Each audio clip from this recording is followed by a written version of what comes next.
Today's episode is brought to you by Brick, a literary journal. Each issue is as purposely crafted as a good novel, says John Irving. Juan Gabriel Vasquez calls Brick an indispensable feature of my personal landscape and a place I visit to renew my pact with the written word. Christina Sharp declares Brick a wonder. An international literary magazine based in Toronto, Brick is beloved by writers and readers the world over. The masthead of each issue hosts these words from Rainer Maria Rilke, as translated by E. E. Cummings. Works of art are of an infinite loneliness and with nothing to be so little reached as with criticism. Only love can grasp and hold and fairly judge them. It's this love that drives Brick to publish the most invigorating and challenging essays, interviews, translations, poems, and boundary-pushing fiction. Brick's winter issue is available now, featuring Lydia Davis, Cristina Rivera Garza, Madeleine Tien, Solvay Bala, Ronaldo Walcott, Diane Seuss, and many more. Visit brickmag.com to subscribe to the magazine or gift a subscription this holiday season. Print subscribers get free access to Brick's complete digital archive with issues spanning nearly 50 years. As a bonus for Between the Covers podcast listeners, take $5 off any subscription with coupon code Between the Covers. Today's episode is also brought to you by Polly Atkins' A Company of Owls, a moving new memoir set in England's Lake District, where a clutch of tawny owlets become the author's unexpected companions. Living with chronic illness, Atkins' days are shaped by a smaller world, yet filled with wonder. As Atkin watches the owls grow from curious fledglings into sleek raptors, she contemplates the act of survival and our place within it. Hailed by best-selling author Cy Montgomery as a work filled with wonder, wisdom, and warmth, The Company of Owls is a resounding call to find joy in the most unexpected places, a love letter to the natural world and those who inhabit it. The Company of Owls, published by Milkweed Editions, is available February 3rd everywhere books are sold. Speaking of milkweed, in the last episode, on New Year's Day, I teased that a big change was coming for the show, and I talked about my wonderful 6 years with Tin House Books and the Tin House Writers Workshop. Today, I wanted to focus on Between the Covers' new home. But briefly before I do, in my thank yous last time to the Tin House staff who helped the show week in and week out, I did want to also mention the two incredible graphic designers I most worked with, Jacob Valla and Beth Steidel, and also mention that the Tin House Writers Workshop, now separate from Tin House Books, has rebranded as the McCormick Writing Center. So please do follow them as they will continue to provide their amazing workshops and craft classes and more. But now I wanted to speak for a moment to this transition for the show, a transition to one of my favorite presses, Milkweed Editions. Two of the most listened to episodes ever on Between the Covers were with Milkweed authors, our recent U.S. Poet Laureate, Ada Limon, and the poet Victoria Chang. But you'll also recognize unforgettable Milkweed conversations in the archives, whether with Jake Skeets or Amma Kojo or Karthika Nair, or today's guest, Sangamithra Iyer. Not to mention the many other writers Milkweed publishes whose work I admire, from Marilyn Hacker to Fatty Judah, to Rick Barrett, to Robin Wall Kimmerer, to Amy Nezakumatatil, to Deborah Magpie Erling. Whether it be their Seed Bank series focused on literature from around the globe, the Multiverse series devoted to different ways of languaging, whether through a lens of disability or neurodivergence, whether we are speaking of their robust list of indigenous literature and their long-standing engagement with writing that relates to and engages with the more than human world. I'm really excited to partner with Milkweed Editions going forward. Today's guest, Sangamithra Iyer, her debut memoir, With Milkweed, Governing Bodies, exemplifies many of these things. A book that is deeply personal and yet global in reach. A book about violence on both an interpersonal and structural level, but also just as much or more about the potential for care and tenderness on big and small scales as well. A book that stretches that care beyond the borders of self, of culture, of religion, beyond the borders of nation and of species, to suggest a different way to orient ourselves, both to ourselves and to the world. Sangu makes a generous contribution to the bonus audio archive, an over 20-minute long recording of her reading of her remarkable essay, Are You Willing?, where she takes this line, Are you willing, from a Mary Oliver poem, to explore insights for how to write animal literature, whether fiction or nonfiction, in a way that will open hearts beyond a reflexive defensiveness to change, and toward a feeling of openness and beholdenness to the community of creatures we've exempted ourselves from. The bonus audio archive is only one possible benefit of joining the Between the Covers community as a listener supporter. Every supporter at every level gets resources with each and every episode, and every supporter can join our collective brainstorm shaping who we will invite going forward. And there's plenty more to choose from, all of which can be found at patreon.com/betweenthecovers. And now for today's conversation with Sangamithra Iyer.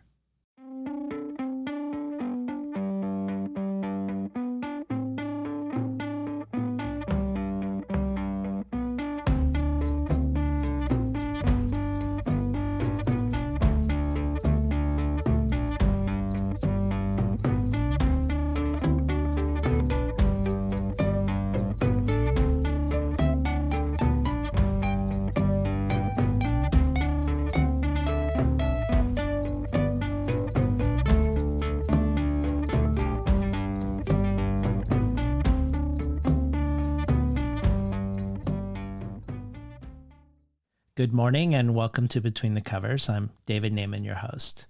Today's guest, Sangamithra Iyer, is a writer, editor, engineer, and environmental planner. She holds a bachelor's in civil engineering from the Cooper Union, an MS in geotechnical engineering from UC Berkeley, and an MFA in creative writing from Hunter College. In her career as an engineer and planner, she's devoted to watershed protection, wildlife coexistence, nature-based stormwater solutions, and sustainable cities. She has also been an associate at the environmental action tank Brighter Green, which raises awareness of and encourages political action in issues spanning the environment, animals, biodiversity, and the climate crisis. She has volunteered at primate rescue and rehabilitation sanctuaries in both the U.S. and Africa, and her TED Talk, What Hands Can Tell, is partly about learning American Sign Language to communicate with orphaned chimpanzees. These interests in city planning, engineering, wildlife coexistence, and watershed protection are not separate from her writing life, but rather deeply woven within it. Sangu is the founder of the Literary Animal Project, a site of curated conversations, questions, and writing about the ways animal lives are portrayed on the page, exploring methods beyond using animals as metaphors or as symbols or as mirrors for our own lives, using multi-species storytelling as one step toward exploring how we can forge a more just and compassionate multi-species world. She was also the assistant editor of Satya magazine, a magazine of vegetarianism, environmentalism, social justice, and animal rights, and she served as editor of their special anniversary edition called The Long View. She has served as a member of the Associates Board of the Asian American Writers Workshop, and her writing has garnered a Pushcart Prize, been a finalist for the Siskiyou Prize for New Environmental Literature, appears everywhere from the Kenyon Review to creative nonfiction to N+1, has earned many grants and fellowships, from the Emerging Writer Fellowship to Aspen Summer Words to the Diamondstein Spielvogel Fellowship at the New York Public Library. And perhaps most relevant to today's conversation, her 2021 Whiting Foundation nonfiction grant for works in progress for the book we are discussing today, Governing Bodies, a memoir, a confluence, a watershed. What she describes as a lyrical reckoning of the ways bodies, human, animal, water, are controlled and liberated.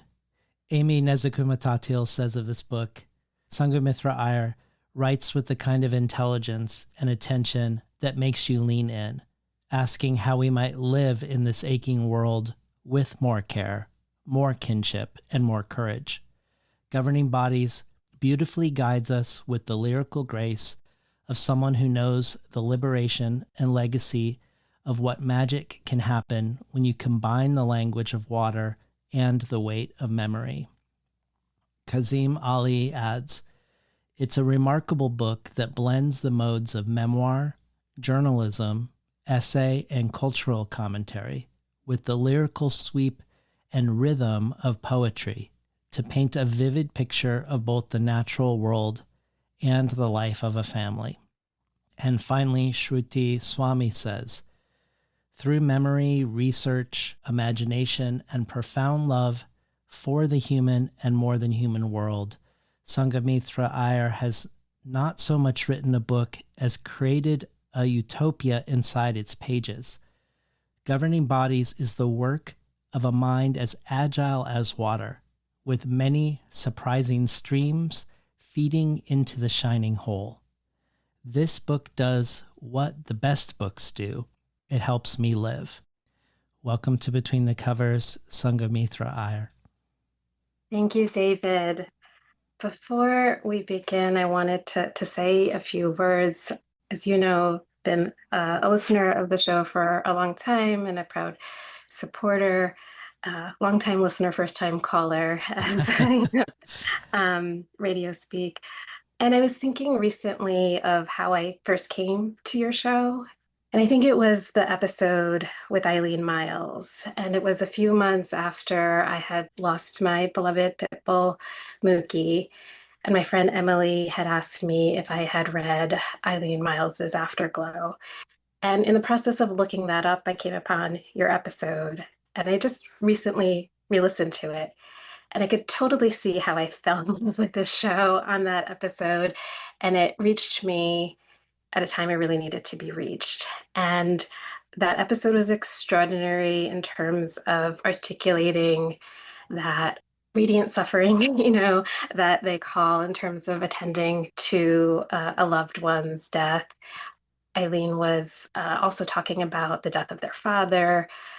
And water was also something that was in that episode, and, wanting to be like Mary Oliver and live on the beach with your dog. It was just an episode that had all of these things that were swirling around in my own work, and also talking about the possibility of memoir. And after that, I was just binge listening to the archive. And I found this early post I had done on social media when I first got into your show. And I said, "Between the Covers podcast, hosted by @David Nyman, may be my love language." And I think, what I meant by that was really acts of care, and the amount of care and invisible labor you put into every episode, and just such a generous reading of all of the work.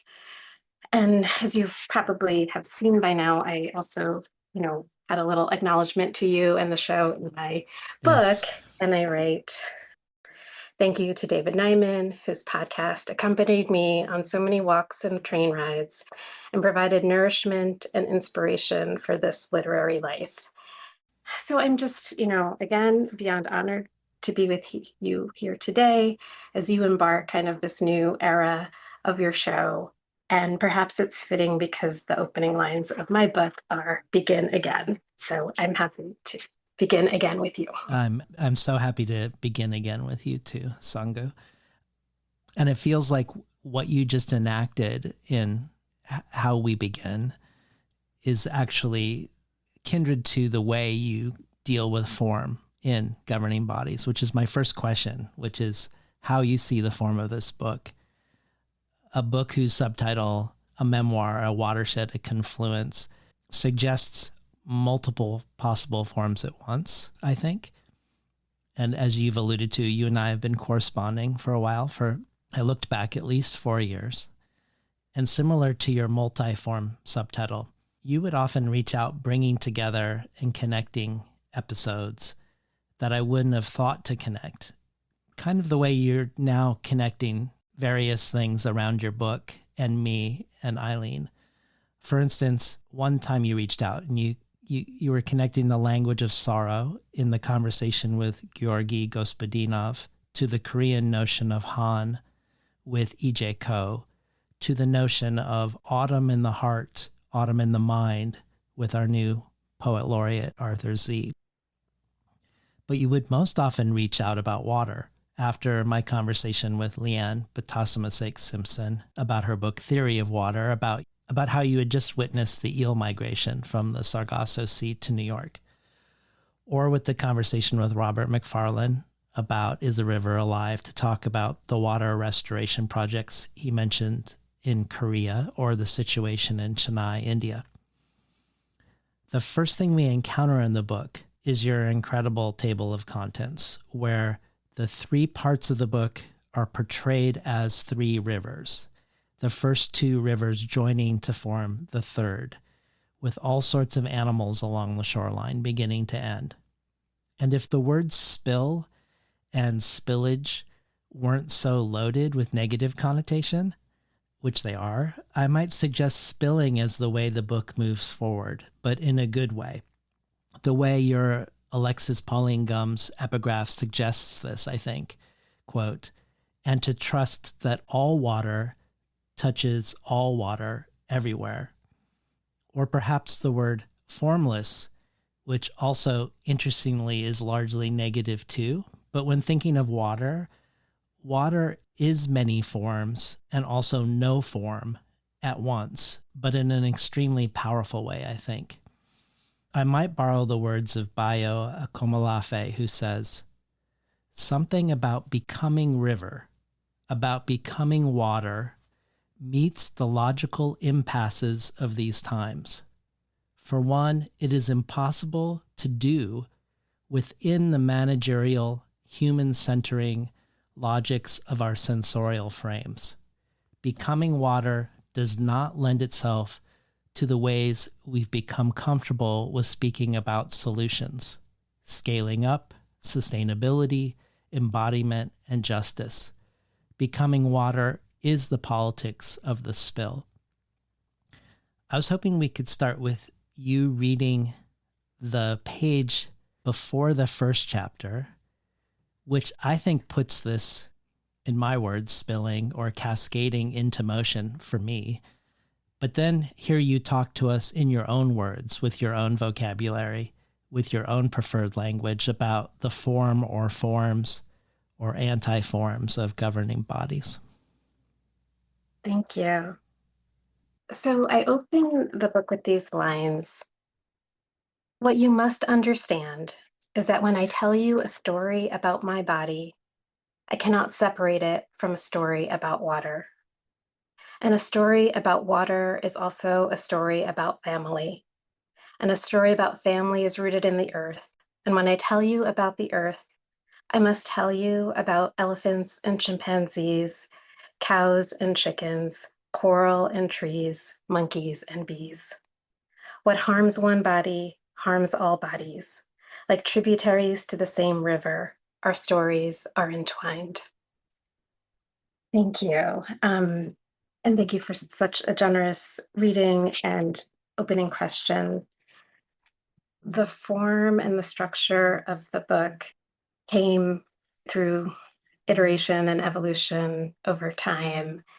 And I was listening to your podcast with Lily Dunn recently about memoir, and that sort of question came up of like, do you have the structure first that you write into, or do you write to find the structure? And for me, it was the latter, like Lily suggested too. And And when I found it, it was very obvious, but it wasn't obvious for many, many years, potentially decades. I think writing a book like this that spans so many subjects, so many time frames, generations, species, I knew early on that I wanted it to span all of these things, that they were all connected. But it took a really, really long time to figure out how to hold it all. And I think early on when I was writing, the advice I was often given was like, you're trying to do too much, make it less, make it smaller, make it easier, simpler. And I had to figure out a way to tune all of that out and sort of really protect the work. And I'm really grateful to my younger self for sticking through with that, especially like knowing that it is a book about all of these things, but not knowing yet how to hold it all and wanting to do justice to all of the subjects because I didn't want to just throw, like I was just throwing a bunch of stuff on the wall and putting that out there. There's a lot of care into all of these stories and the connections. And I think the connections are really the heart of the book. And what I've come to realize is the core governing principle of my writing philosophy is sort of seeing these connections. And water, again, it's very obvious now, but going through with it, I think there's an evolution of the relationship to water and the relationship to realizing water as a structure of the book, but also kind of like a teacher and a guide. My, professional background is in engineering. Most of my projects have been around water. I started this project. It was a sort of a project that was born in a particular grief of my father's passing in 2003. And we had taken his ashes to the Ganges, the Ganga. And I had written an email to friends back home, saying, our journey began in North India, but this story really begins in South India in a place called Kalakurchi, where my father was born. And at the time, I wasn't a quote unquote writer. I was, just a daughter, in grief, writing about this experience. And I remember getting so many comments about that email, like, oh, are you going to publish? And that was like the farthest thing from my mind. And I did have this other thing happening. I was like, there's sometimes like this clarity that comes from these moments of grief and you kind of take risks in your life. And I ended up like quitting my job to join a magazine that you spoke about. And I think that also just became a home for my grief, but on this different level, like on this like sort of planetary level, and like thinking through all of the ways the planet is being harmed and these systems of oppression that are hurting all different kinds of beings and seeing those connections between the various causes. And when that magazine closed, I still wanted to write and I wanted to figure out how to write. And I ended up going back into the water sector, for my work, but I enrolled in a MFA program here in New York. And I remember I was at like a talk and they were talking about at that time, the big concern was Marcellus shale and fracking and impacts to water. And I was at some lecture and they were talking about water fingerprinting.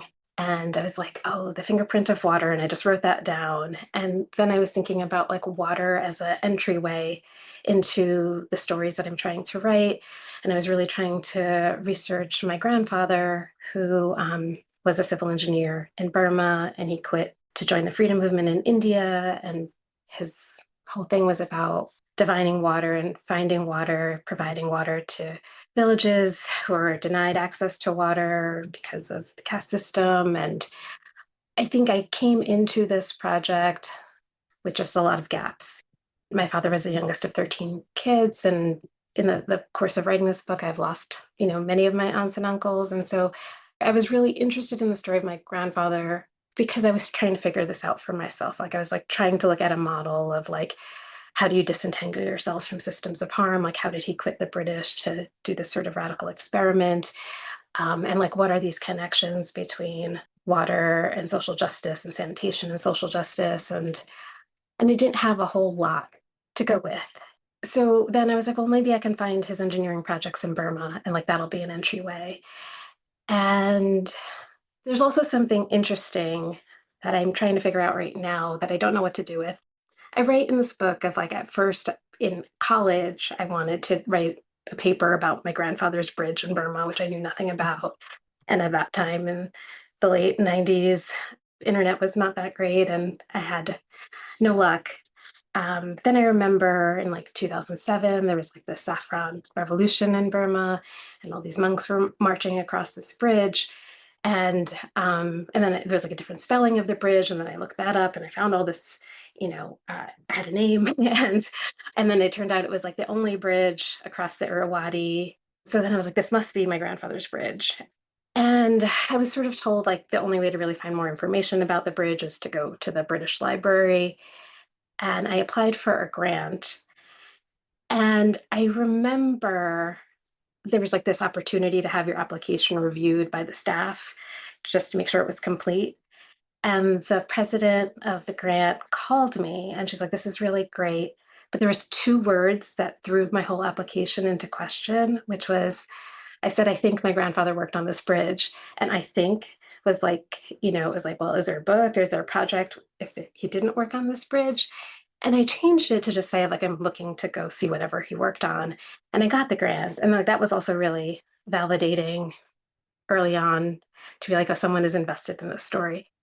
I ended up, finding this civil service archive and then later tracing his footsteps in Burma. And a lot of that was all about water. Like all of his posts were on water and the Irrawaddy. And so I was thinking about water as like a witness to history, trying to see what was happening at the time to water as how it was used in colonial empire.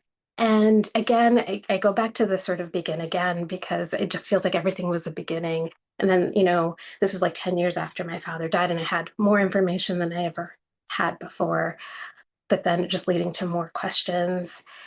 And I had written an essay. It took me a few years to figure out what to do with like all this archival information. And I was trying to read into the gaps. I was reading a lot about, working elephants in the British Empire. And that was sort of like my connection to is like, I'm going to do water and animals because that's, what I'm interested in to make these connections. And I just started writing these small fragments about elephants and elephant stories in my family. I was interested in what it meant to be a subject of empire and when you submit and when you rebel.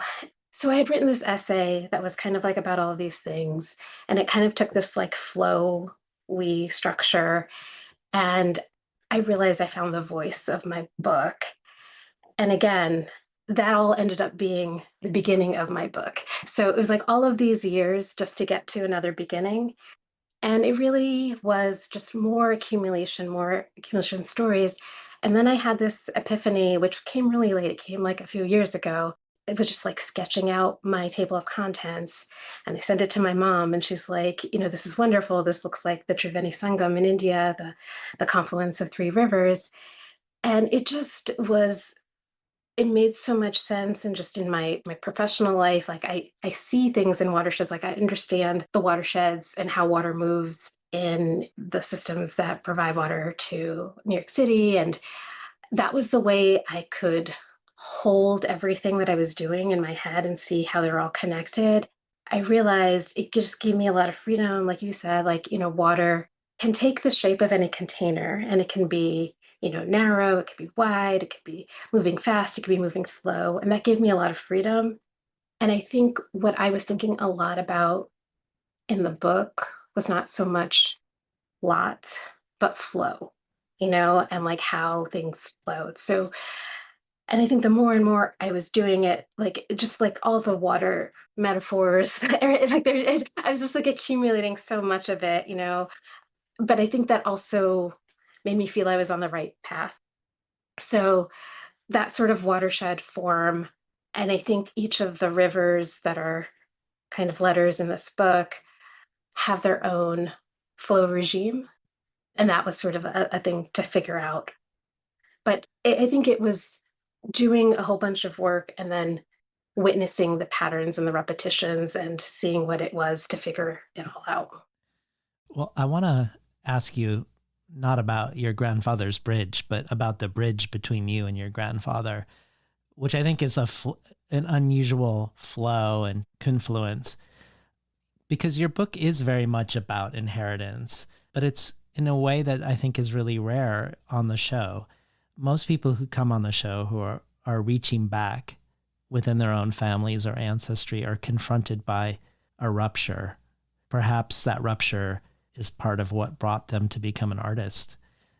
Whether a rupture as big as, say, the Middle Passage and transatlantic slavery, or perhaps where there's no rupture of knowing who your grandparents are, but a massive rupture around language and culture, whether from native boarding school or fleeing war or many other things. But there's this uncanny, even enviable sense of intergenerational continuity in your story.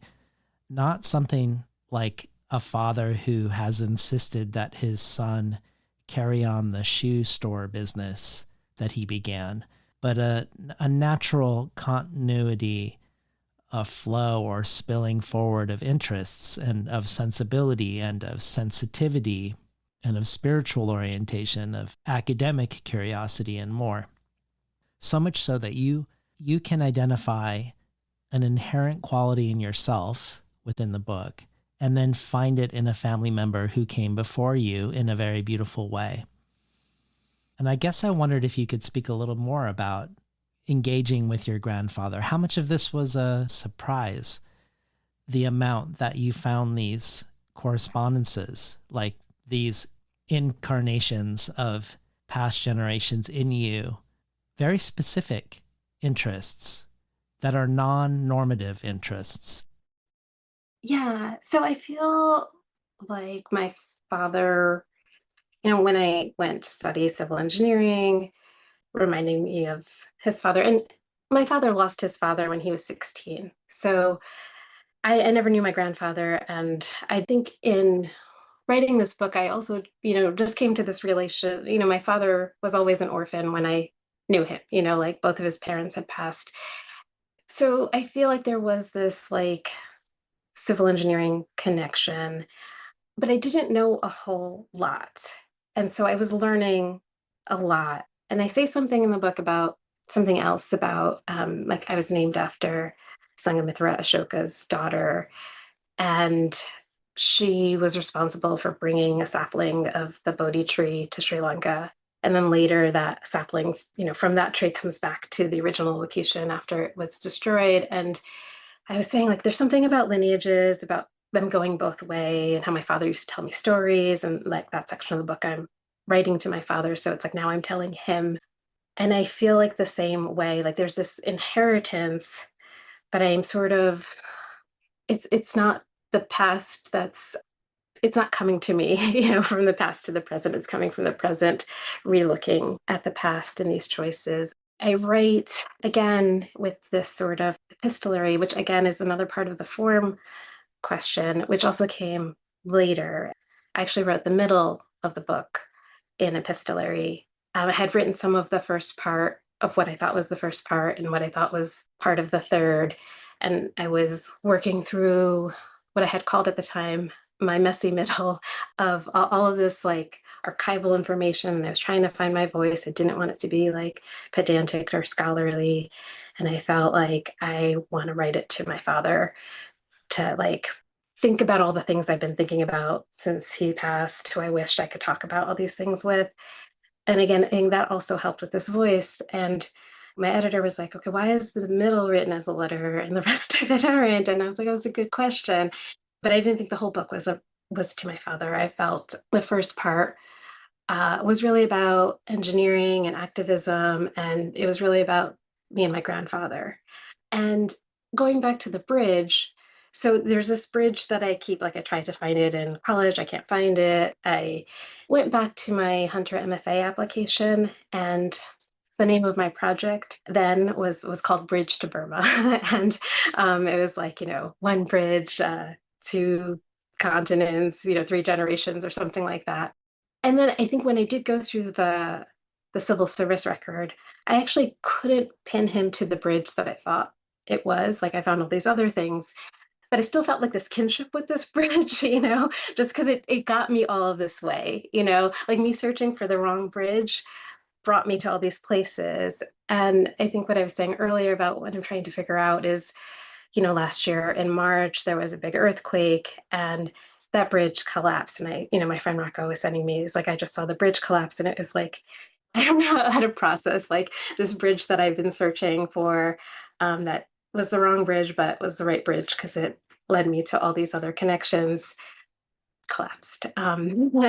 So, but I think it was this sort of earnest looking for what I think, again, it is sort of like an imagining and going back to our conversation with Lily Dunn on memoir and what memoir is. And I think memoir is also about these desires and these questions and these unknowns and how we make meaning out of all of that.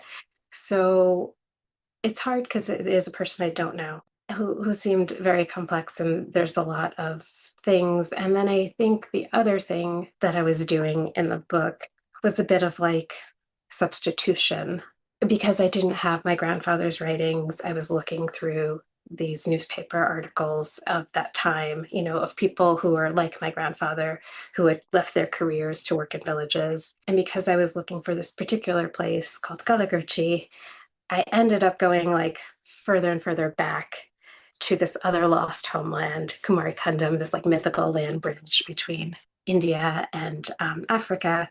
And so kind of swapping one homeland for another, but all of them sort of had these variations of themes. It was very interesting to me. And I think the same thing with like Sangamithra Ashoka's daughter. There's not much about her in the archive. So I feel like I'm the substitution for that Sangamithra in the archive.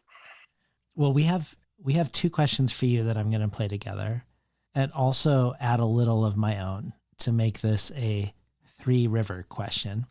Ooh. Both of these questions touch on the ethical, perhaps spiritual orientation of this book in your life. And I would love if your answer, beyond how you answer these questions on your own terms, could also touch on the ways this connects you to certain family members too.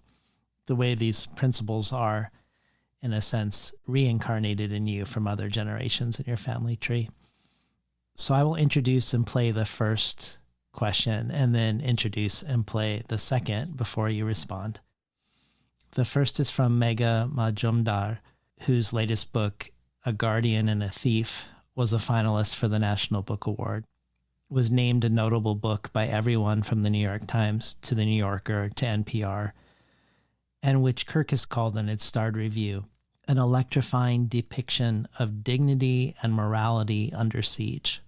So here's a question for you from Megha. I loved what your book had to say about the continuity between chickens and people and forests and the whole planet. To love one is really to love them all. And I'm so curious about how you arrived at that mode of seeing the world. So the second part of our question is from the writer Shruti Swami, thinking again of water, both assuming the shape of its container and always defying being contained, crossing boundaries. I definitely think of Shruti. For one, she entered your and my correspondence. You told me about a panel she was moderating on Le Guin's Always Coming Home and asked if I was going to watch it. Always Coming Home, for which she had written the introduction to the newest edition. And I had been coincidentally invited to be on that panel, but I couldn't be on the panel for logistical reasons. But much more so, I think, of an uncanny correspondence within your book. It would be uncanny enough that both you and your grandfather were governmental water engineers who ultimately become water diviners. People who literally and figuratively need to bust out of both the forms and strictures of empire, governmental conquest, and power, and also find a relationship to water and community that includes the scientific but goes well beyond the scientific. But we also learn in Governing Bodies that Shruti reads an essay of yours on water divining in your family, sends it to her father, who also improbably is an engineer like you, like your grandfather, and who even more improbably is also a water diviner too, and reaches out to you and offers to teach you. Shruti's most recent book is the California Book Award winning The Archer, and here is her question. Hi, Sangu. Congratulations on Governing Bodies being out in the world. I just started rereading it this morning and have been moved again by its generosity and vulnerability and its expansiveness. It is just such a beautiful book, and I'm so excited that it's now in people's hands and in their minds and in their hearts. And I am so excited to hear this conversation between you and David. My question was about ahimsa, the concept of nonviolence that you talk about so much in your book. I mean, one of the things I'm struck by in this book, again, and I probably was the last time I read it, was just like how much like water you are, how you move like water, that there are all of these divisions, these artificial divisions or boundaries that people might place on things, just aren't there in your thinking and in your living. The fact that you write as an engineer so poetically as an engineer about the earth, the composition of the earth, you write about just as poetically as you write about losing your father or this utopia that your grandfather created. All of these things that we might categorize in totally different, rigid ways are so porous. Your thinking is so expansive and connects so many things that feel surprising that we wouldn't connect, others wouldn't connect, and that you do so beautifully.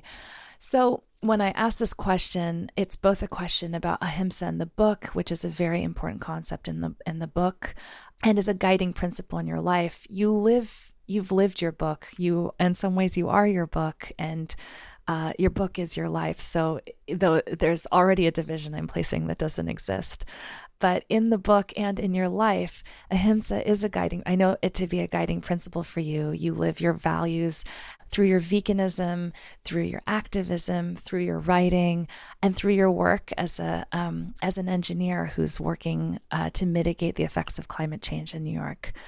And I've been so privileged to hear you speak about all of those things throughout the time we've known each other. So this concept, I know this concept to be so important to you, and I was curious to hear how it showed up in your writing life. And I asked that because I don't think that violence is necessarily a component in writing a book. But I am curious, this book is very committed to the truth and is telling so many difficult and sometimes violent truths about the way that our world operates and the values of our society, the values of many societies, the violence of colonialism, violence towards bodies of water, violence towards the earth, violence towards animals. So I'm curious, as a book that is really part of its project is this truth telling that involves this aspect of violence. How did ahimsa shape the research and the writing of this book? Were there things that you noticed? It might have been conscious, and I would love to hear that. It might have been unconscious, something that you can look back now and see the ways that you researched, the choices you made on the page, the directions that you let this book travel to, and maybe the directions that you didn't take, all the choices you made in the shaping of this narrative. I'm really curious to hear how ahimsa guided those choices. And that's my question. Thank you. I'm so excited to hear the rest of this conversation. Wow, thank you, David, Mega, Shruti. Again, so grateful for such generous readings of this work. And Shruti, this is probably one of the best outcomes of writing this book is our literary pen palship that came And it is also how books are written, like things you can't plan for, this sort of serendipity of how your words go out in the world and come back to you. And I don't know, it's really kind of magical. I think both Mega and Shruti, sort of nailed it, that this concept of ahimsa, which is, I think the closest translation is absence of a desire to cause harm. But I don't know if it's the quite right that captures its meaning. And it is this sort of central tenet, and it's also my curiosity. So I think when I'm searching for my father and my grandfather, I'm searching for this lineage of ahimsa.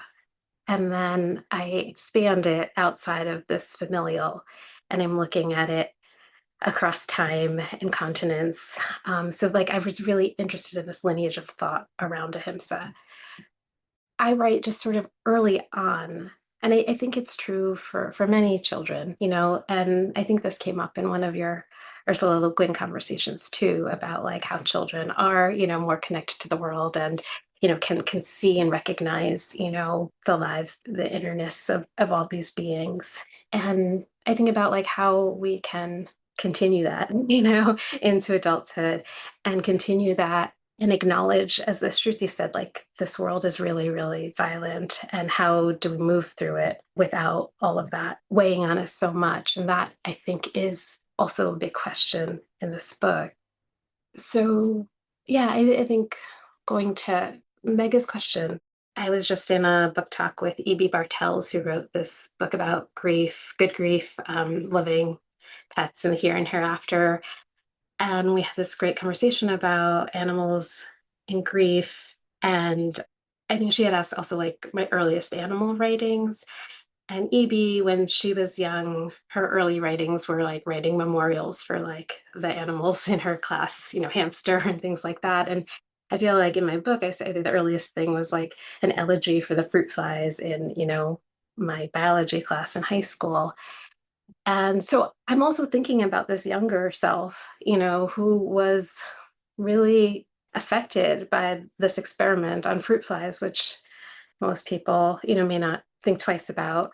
And like where that comes from, that sort of, and I think like this sort of animal rights kind of worldview or whatever is where like my sense of courage comes from or was first formed. And I think it was a really good lesson to learn really young, like it is really alienating and stuff. But again, looking back to that younger self, I am impressed with, standing up for something that's not popular, where the wins are almost never, and still continuing to move on.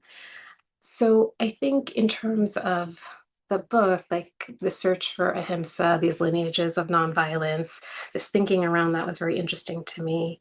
And the other part is like satya or truth. That was also this other contour of the book. And I kept revisiting, different thinkers across time and like coming back to truth as where we start, and like, Tolstoy is the first step. It's like, first, don't lie to myself, as very far I may be from the path of truth. And I think like that reminder is really powerful. And, also to my Jay auntie, who's like, fear not the path of truth for the lack of people walking on it. And so that sort of kept going through it. And then like later, I also talk about like this Jane concept of the sevenfold of truth, of like how we hold multiple truths. But I really want to think some more about Shruti's questions about how it showed up in the work. And I think I also wanted to be kind to my reader, like I didn't want this assault of truths to burden the reader to have this response of like turning away or shutting down. So in terms of that, I think there's this balance of like how you confront the truth, but also how you can present it in a way that the reader can sit with. And so I think in terms of a philosophy of the book, ahimsa is not only like the subject matter, but I was trying to figure out a way to invite the reader in to go on this journey that's filled with sorrow and pain so that we both can kind of transform it. And I think like I also came to writing by way of activism. So, my first in the adult world of writing, not my child's elegies for fruit flies. It was writing for this magazine, and it was an activist magazine. So I came to it more from the activist perspective versus art. And I think later I was sort of evolving and then coming to seeing art as an extension of the activism and what literature can do. And I think for me, it is like sort of a way to hold and process all this grief and to hold these truths. So this sort of sitting with. And I also wanted to say that too, in terms of the flow. If we look at the book and if we look at the table of contents, I have, I call them like little rock islands, and I'll have this chapter and it'll be a really heavy chapter, and then I'll have like a short meditation. So I think that was also part of the care in the book, was to put in these moments of pause and reflection and a stopping point. Because the book took me 20 years to write, and I don't think it should be consumed quickly. I think it needs that space to rest and to pause. And so I think there's like an ahimsa component in how this is presented, like both wanting to be honest about the sheer magnitude of what we're facing, not to make it light, but at the same time to be really kind and caring. And I think that other words, so we have ahimsa, we have satya, and we have Kalyana Mitra, which this Burmese water activist Nini shared with me. And that's kind of like this spiritual friend or coworker, and how when two people meditating side by side, it's more powerful. And I feel like that's like the third component in terms of having that relationship also with my reader, that we're in this together. I'm not lecturing at you. I'm not judging, like I didn't want any of those things, because I think those things are a kind of harm, Yeah. I was listening to this other animal podcast, or Hen House, and they had the scholar Melanie Joy on, and she was talking about shame and judgment, which often can be tools for activism. But she was also talking about how they're harmful too, because when you are approaching it from a place of, shaming or judgment, you no longer become a safe person for someone, or a safe space for someone. And I really wanted this book to be a safe space for these kinds of thinking. I studied with Mina Alexander at Hunter, and it was an extraordinary class because we were talking about fragmented memoirs, and not all memoirs can, because of gaps, because of the ruptures that you talked about, we need to invent new forms that are true to the ruptures in our lives. We're reading Teresa Cha's Dictée and all of these like breaking from the motherland, the mother tongue. And I was writing a lot about the ruptures between mothers and youngs and animals, and in terms of, I was reading a book on PTSD and elephants in the wild, and writing a lot about dairy industry and things like that. And I write with Mina, I talk about narratives of trauma and how they have ruptures on the page. I wonder how to confront trauma without invoking it. Can the writer provide a type of sanctuary while exploring difficult material so that the reader can be transformed by it? And I think that is what I was trying to do in terms of like ahimsa as a philosophy in the book. Well, one related question of the book is, can we acquire knowledge without violence? And you explore this with regards to daily choices, most prominently what we choose to eat. And you explore this also with how we portray the more than human world within our art. But I'd love to spend a moment with this question in relationship to science, particularly with all these engineers in this book also doing water divining, a practice that isn't considered scientific, which reminds me that in the not so recent past, we had poet naturalists in the West, people conducting real scientific inquiries who in the same notebook might be drawing the plant and writing a poem in engagement with it, that these activities weren't siloed, that one's fellow feeling, to borrow a Le Guin phrase, that one's fellow feeling wasn't contaminating the acquisition of knowledge, but was part of that knowledge, that we were within the frame of the study, that we have to be implicated, and that perhaps our banishment from the frame is part of the mechanism of how we ultimately commit violence. I wonder if all the engineer slash diviners in this book is a sign that perhaps in South Asia that division isn't as bright as it is here. I don't know. But you quote a Hindu priest who was also a professor of hydraulic engineering who said about the Ganges, quote, "There is a struggle and turmoil inside my heart. I want to take a holy dip. I need it to live. The day does not begin for me without the holy dip. But at the same time, I know what is biological oxygen demand, and I know what is fecal coliform." This quote evokes a conundrum of looking at something outside of science, a sacred right, but bringing with you what you know of science to it. But I'm actually curious about this conundrum in the opposite direction of taking what we know outside of science in order to look askance at science. We've talked at times, you and I, about the question of science and violence. Can we conduct it in a way that doesn't cause harm?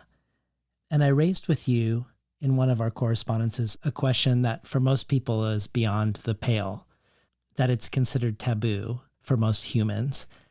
Namely, could we go further than that question and ask the question, can we as a species not only look to minimize violence in scientific inquiry, but also consider foregoing a clear human benefit on behalf of the non-human world? For instance, just as a thought experiment, if we could extend the average lifespan of humans by 1 or 2 years, but to do so would require the death, captivity, and prolonged misery of hundreds of millions of animals, could we consider that maybe we don't get that extra year? Because right now we make the choice, we make that choice for us all the time, for us only, over and over and over again. But talk to us a little bit about this question of science and the spirit, because we have all of these people who are staying in this sort of troubled space of science and spirit. You included, your grandfather, Shruti's father, this priest hydraulic engineer, but also the subject of science and violence. I'm going to start with the science and violence. And I think it was something, again, that I was exposed to really young, that many of us are, of just like, the dissection in class. And, we were dissecting a fetal pig, which required like the death of a mother, pig. And it was just something very early on. This is biology class. This is the study of life. And that tension early on was it like imparted a lot in me. And then when I went to college, I went to an engineering school and we didn't have a biology lab, which was great. I didn't have to worry about that. But I had done a summer fellowship because I was like, oh, maybe I'll go into biomedical engineering and look at, the body as a structure. And my project was very simple, but it was just mechanical measurements. It didn't have to deal with live animals. But my other fellows, like they were acquiring bunnies from pet stores, to work on them. And the reason the bunnies were chosen was just because they heal quickly, or they can be, like there were all these fraught reasons for why. And then I share a story in the book about it was like a bonus, like, oh, you get to sit in on a surgery, and the surgery was dog surgery. And I was like, how did this dog break their bones? And like all of these questions, they weren't used to being questioned, and it was like, oh, this is great or good. And I felt really like alienated and alone. And I write in this book because it comes up in Talia Field's Experimental Animals. There's this passage that I quote in the book that's also in her book about Anna Kingsford, who was this, anti-vivisectionist animal activist in the late 19th century. And she went to medical school in Paris. And she has kind of this twinning experience that I do of like being exposed to the dogs in the laboratory and wanting to commit the rest of her life to, ending their suffering. And it was like a year after that I read this book, Next of Kin by Roger Fouts, that I'm often talking about as sort of like my spark book. And I think that was the first book where I heard a scientist just think through the ethical implications of using animals in science. Fouts was part of these early sign language experiments on chimpanzees, which came with their own sense of like harm. Like these animals were often wild caught. And then even if they were born in the laboratory, they were stripped of their mothers pretty early on. And, part of these experiments. And he writes really meaningfully and beautifully about there's no denying that these are beings, that there's personhood. With that comes this like, oh, I'm just a jailer, and like, what are we doing? And like how captivity is inherently wrong. And so I felt a kinship with that.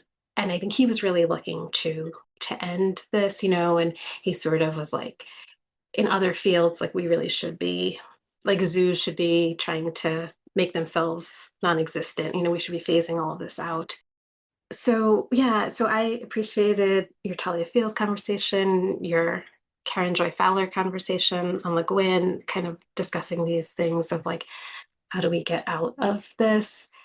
And in the book, I write about sort of this lighthouse island, in the tip of Burma that got occupied by these long-tailed macaques. And I revisited at the end, and it is like these macaques have been targeted, in Asia for biomedical research. And there was kind of like this quest for monkey bodies after the pandemic. And there was a really great New York article a few weeks ago on monkeys, and there might be some strange bedfellows going on with like Doge, and like now maybe trying to free up some of wasteful research on animals, which might be a win for the animals, but to be determined, in this context, we don't really know.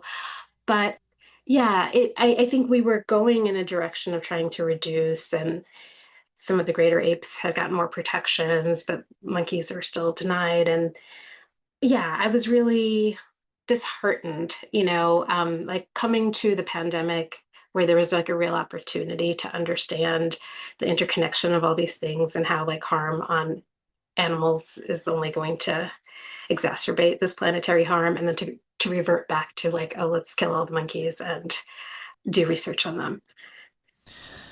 You've sort of already spoken a little bit to my next question, but I'm going to ask it because I think there's more to uncover here.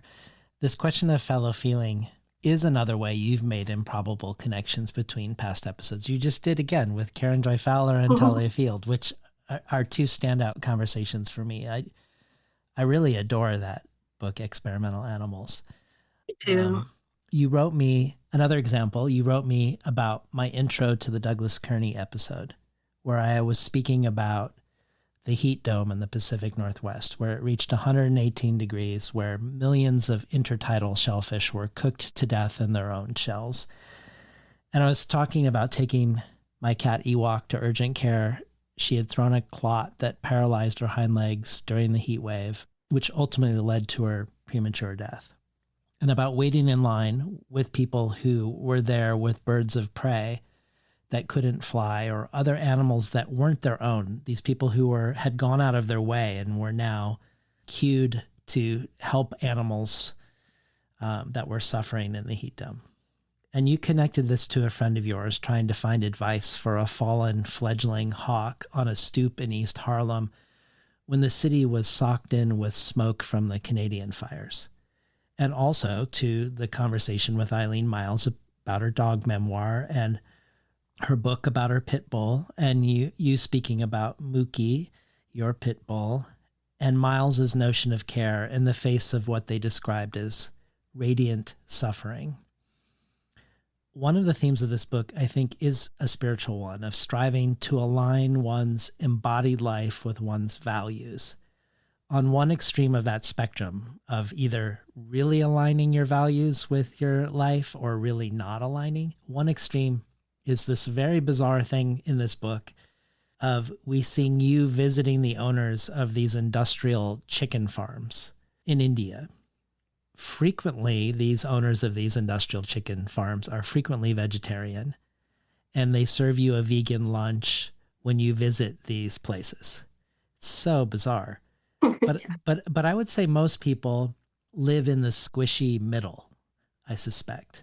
For instance, just as one example, when I was around 19, I spent a summer in East Africa as the only foreign volunteering at a rural Kenyan hospital. And I had been a vegetarian for years. And I decided, as part of fostering a sense of belonging, I would eat what everyone else was eating.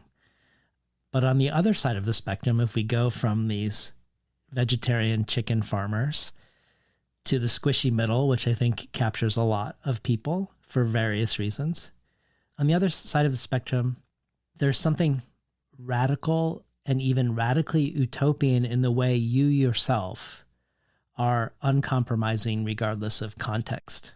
And I don't say uncompromising in a negative way. I know all these words that I want to spilling, formless, uncompromising. I don't mean that in anything except with esteem, actually. Not just refusing to dissect animals in high school, but even within the traditions of your family and ancestry. For instance, if I'm remembering correctly, during the funeral rites in Varanasi for your father, which is an exceptional moment that might be particularly charged with expectations, you refused to partake in the part of the ritual that involved dairy. That regardless of the pressures of decorum or ritual or culture, you stay true to something else. And I wonder if this is something cultivated, something that requires discipline, practice, and courage, or if it is something inherited and innate, something you simply discover in yourself as you. Because I also think of you writing, for instance, that your father suffered from extraordinary empathy, always taking care of injured wildlife, walking out of Return of the Jedi when Jabba the Hutt eats a frog, which I just love. Mm-hmm. And perhaps you simply, or not so simply, suffer the same. Yeah. When my father passed, I was realizing how similar we were. And I think he had this sort of like this twinning, like benevolence, but also a little bit of like misanthropy towards the world, that I understood later. I'm not a misanthrope, and I don't think he was either, but I like that sort of pain from what you see your own species doing. I think it is a process, and I don't want to come across as like purist or like it's sort of like a guidepost that like an orientation of where I want to go. And again, with Tolstoy, it's like, this is the truth, and I may be close to it or far from it, but I'm more walking towards that. So I'm always thinking about that. But I do think it's a process and a practice. And like each situation, we're navigating how we want to be. I do think I wanted to be, like, on the one hand, not preachy or judgmental in the book, but on the other hand, really unapologetic for caring about animals in this way and trying to find that right balance, to be humble, but not self-deprecating in a way that negotiates against the animals, if that makes sense. Mm-hmm. Here's the other thing that happened during the course of this book. So I feel like, the first part is about me and my grandfather as engineers and activists. And the second part is really about me and my father as these like empathetic creatures. And then I learned that my Jaya auntie, my dad's sister, said like Ali was born a poet. Like my dad was a poet, and he wrote poetry when he was little. And I think he stopped, when he came here, at the age of 26. But I was really trying to interrogate what it means to be a poet. And I feel like there's this like linkage between what that means and what it means to be like this fellow feeling, and I think even listening to your show and listening to all the poets talk, I was like, oh, am I a poet? Just because I think going back to the question about science and these other ways of thinking, and I think you're right. I feel like in the West, actually probably modern India too, it's very like people are just studying one subject and isn't as wide ranging as it once was. But going back to when things weren't that separated, and I go back to these ancient Tamil poets, the Sangam poets, and reading commentary about their work. There's this framing of their work being categorized as like agam and puram, inness and outness. But the inness is also writing about the inner world, it's so connected to the natural world. So I was gravitating to all of these sorts of connections. And I think the way that they were writing, they had this like ecological grammar. They really understood seasons. They really understood when things happen. Like every tree was associated with the animals that inhabited the tree. They were writing about animal grief, and they were observing the world like you might have a scientist today observing the world and coming to these realizations about the inner lives of animals 2000 years ago. So there was something about that that I wanted to, to bring down these walls between all those things that they really shouldn't be as separated as they are. Well, thinking of radical empathy and of utopian visions, we have another question for you from another. This is from Beth Gould, the co-founder of Satya Magazine.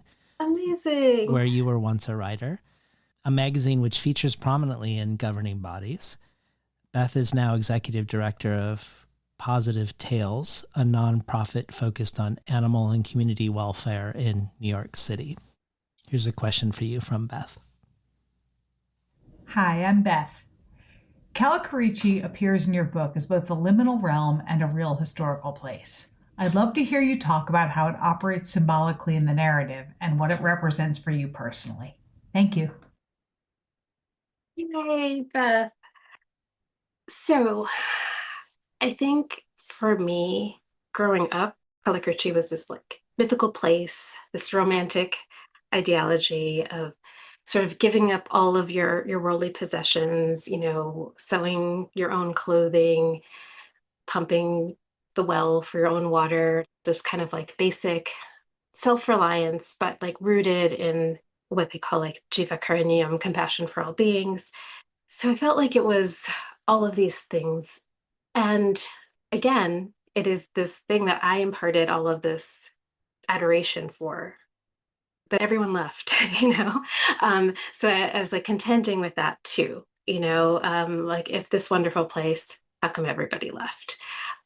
And what you see in the book is that like in each part, I have like a little few lines about what Kalakarichi is and the many things that it is, but it's kind of shifting over the book.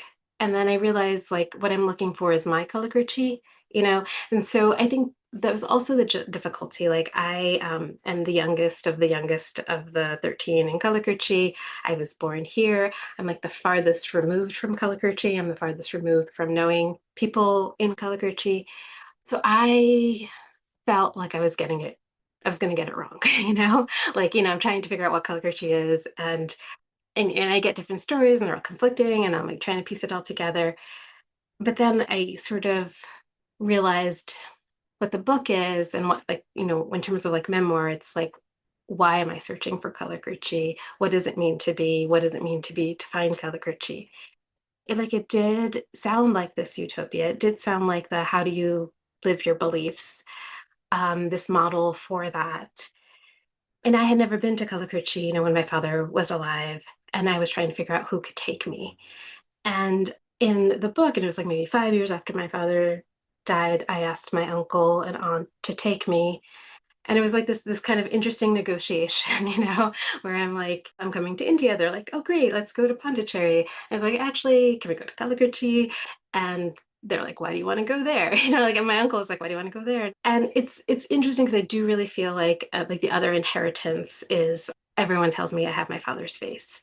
And so when they look at me, they see my father. And so I felt like there's like a pity of like, who else is going to take her? Let's take her.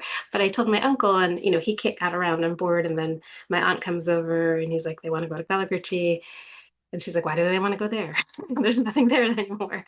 And I just wanted to see it, even if there wasn't anything there. And I write about this book and it says like maybe more than halfway in the book, like I get to Kalakarichi and it is not the Kalakarichi of my dreams, that I'm picturing like lush and green and water and it's like dry and brown and like dead carcasses of animals and skinny cows and it's going to be slated to be a housing complex. And I think there's like an interesting turn in the book. And here's I'm like looking to find the Kalakarichi, and then I find Kalakarichi. I think the turn in the book is like, I don't stop looking for Kalikruchi after I find it. And so then I kind of do this deep dive and looking into the archives to find like these proxies for Kalikruchi in the archive. But I think ultimately I'm like trying to figure out how to make my own Kalikruchi.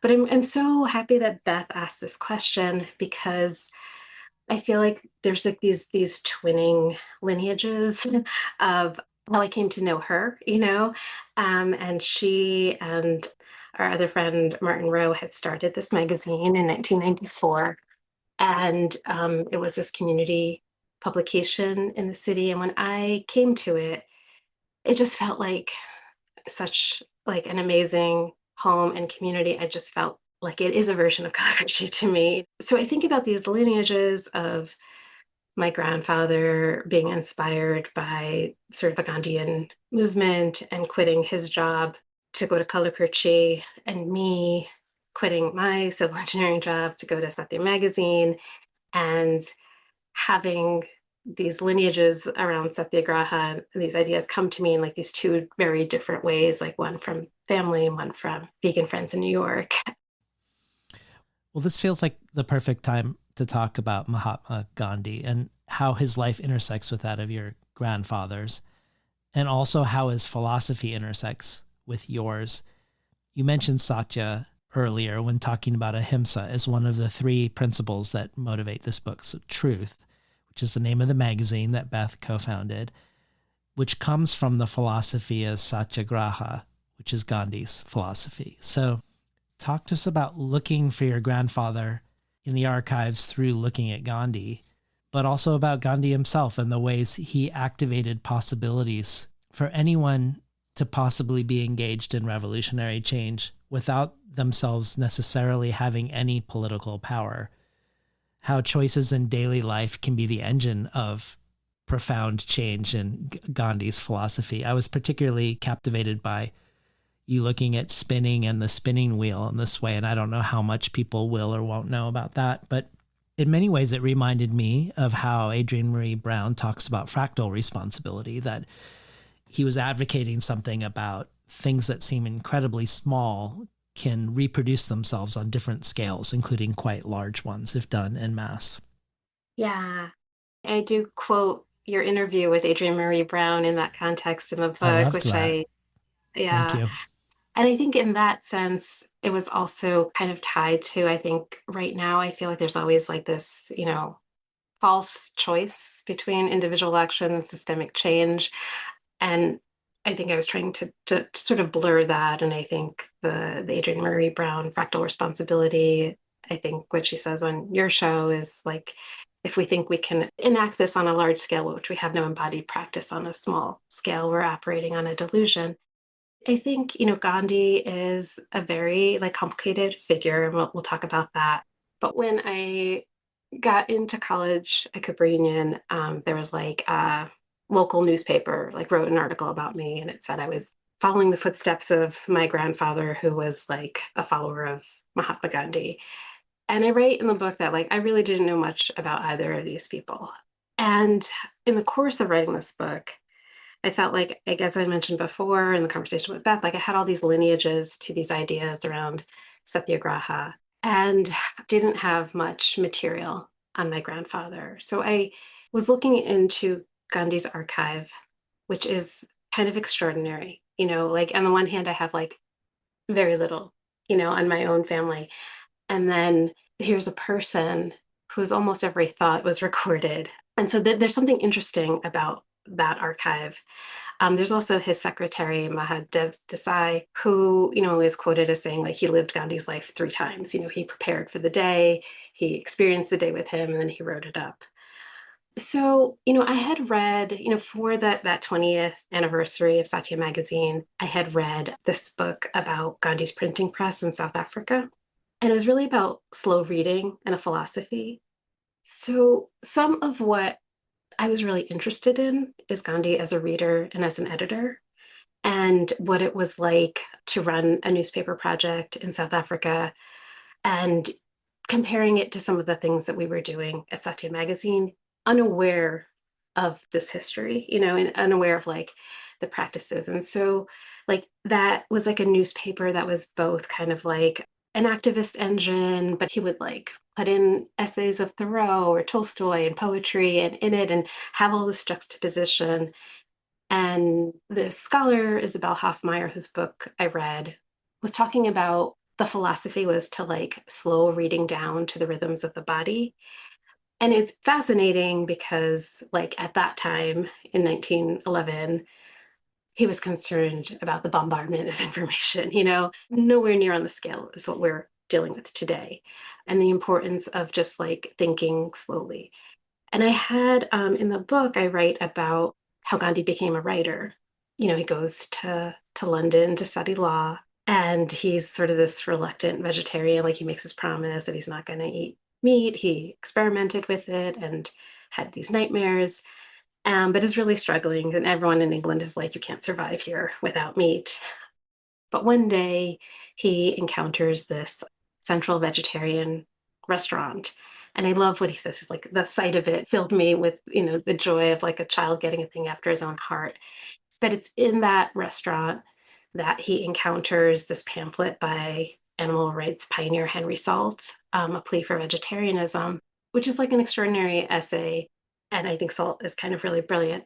But I think for him, I think Gandhi experiencing vegetarianism in this light, he sort of recommits to it from like an empowering place and like how it is. Because I think, him and his colleagues in India felt like, oh, we're weak people. We don't eat meat. We're up against the British Empire. We have to eat meat. And then he kind of reframes it as like a kind of power. And his first writings are for the London Vegetarian Society. And I feel like he had this pathway of like writing for this and getting into activism and then going to South Africa. And I think it's just kind of cool that like he's like reading Tolstoy. He's like, let me build a Tolstoy farm and let me write to Tolstoy and tell him about, like all of this stuff is super interesting. And he's young and he's trying to figure out how to live his ideals and like take what he's reading and immediately put it into practice. So all of that stuff I found really fascinating.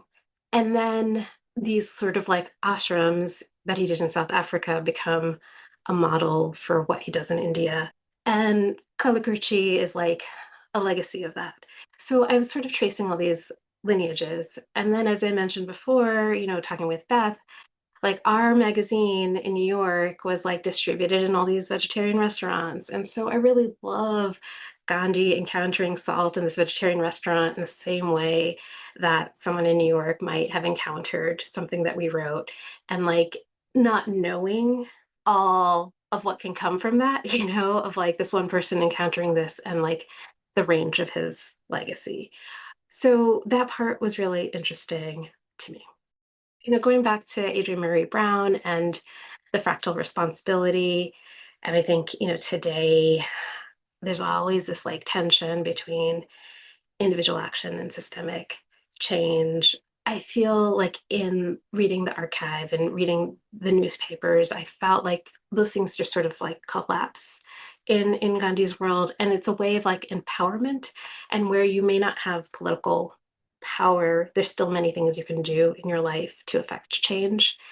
I write about this person who writes into Gandhi's newspaper posing a question, and they're called posers, which I love, So it's like this one poser writes. And what I also love about the newspaper and about these practices is the engagement with people who disagree with you. He has a lot of critics and, some for very good reason. But what I do like is that there's space for that on the page and there is engagement with it. The poet Tagore writes a piece about like polished rice and how that's harming people and all this stuff about just like things you can do in your daily life to survive, and this poser writes like all of this talk of polished rice and unpolished rice is like mere moonshine. Like what we need is real political power. And Gandhi has this really kind of great response. And he's like, I agree with you. There's many things that can only be accomplished by political power, but there's many things that don't. And the echo of the Adrienne Maree Brown quote was like, he who is not ready for small reforms will never be ready for great reforms. And that part I really kind of loved. Well, I'd like to spend much of the rest of our time together talking about how you bring many of these questions we've raised into the realm of language and into the realm of story. As a first step, we have a question for you from poet, essayist, and first poet of color to serve as the poet laureate of Delaware, Joanne Balingit.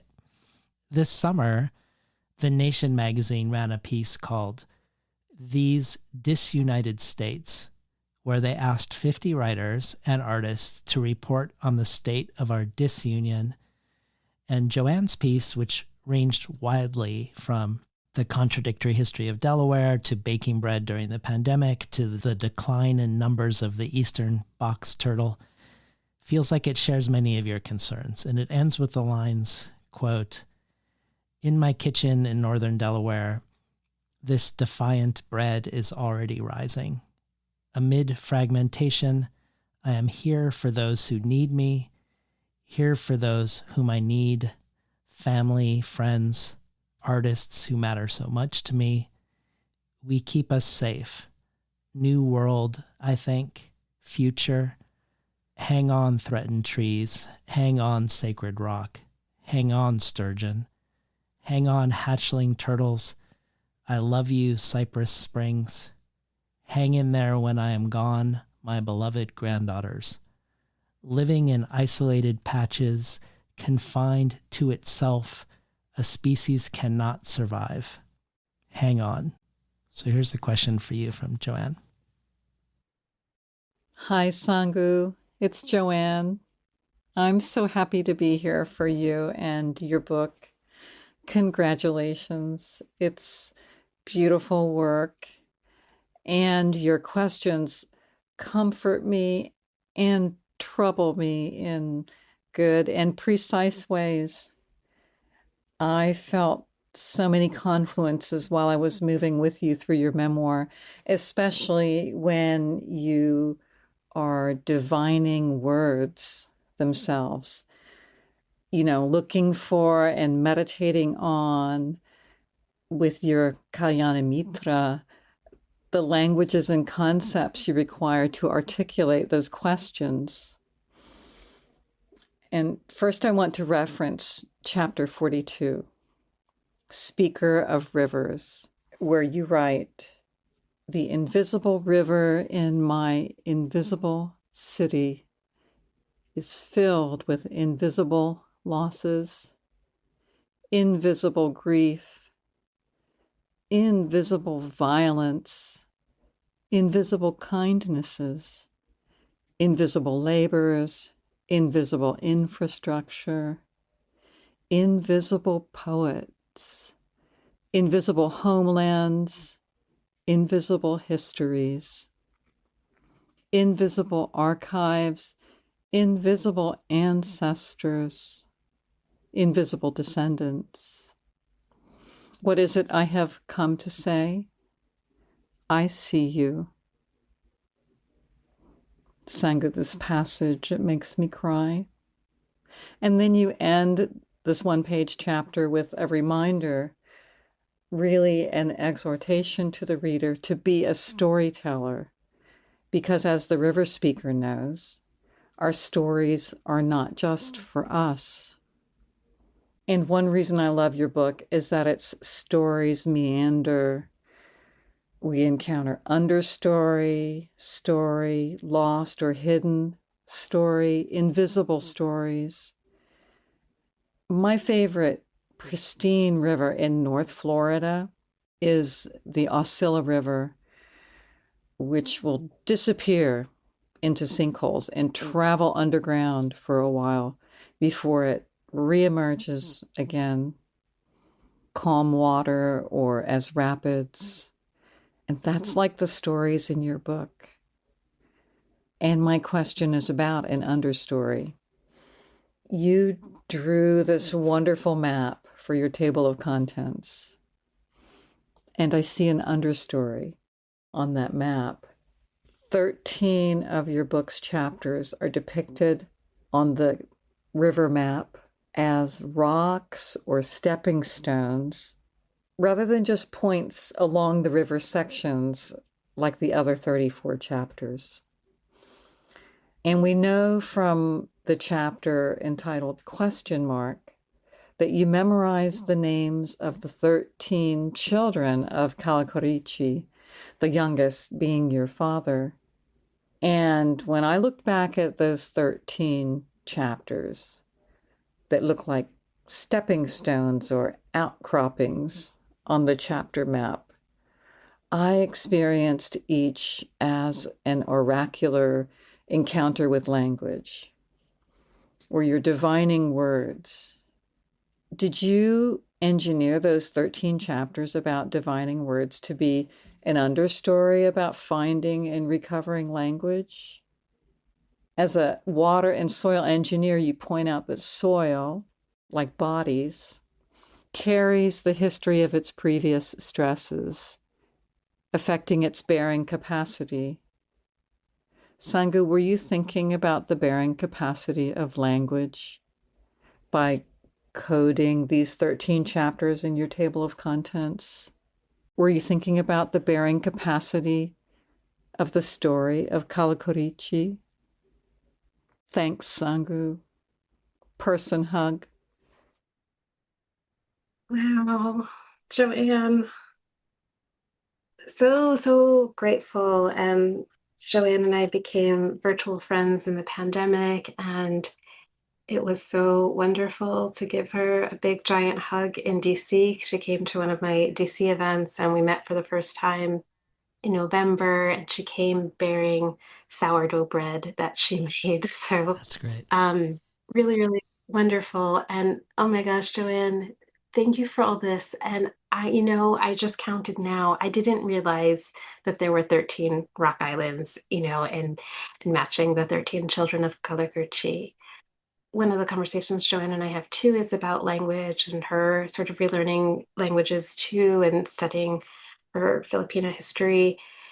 And as I mentioned before, I think these like rock islands kind of come to be, they are kind of functioning a couple differently. There are places where we've just gone through some very heavy material and it's a place of rest.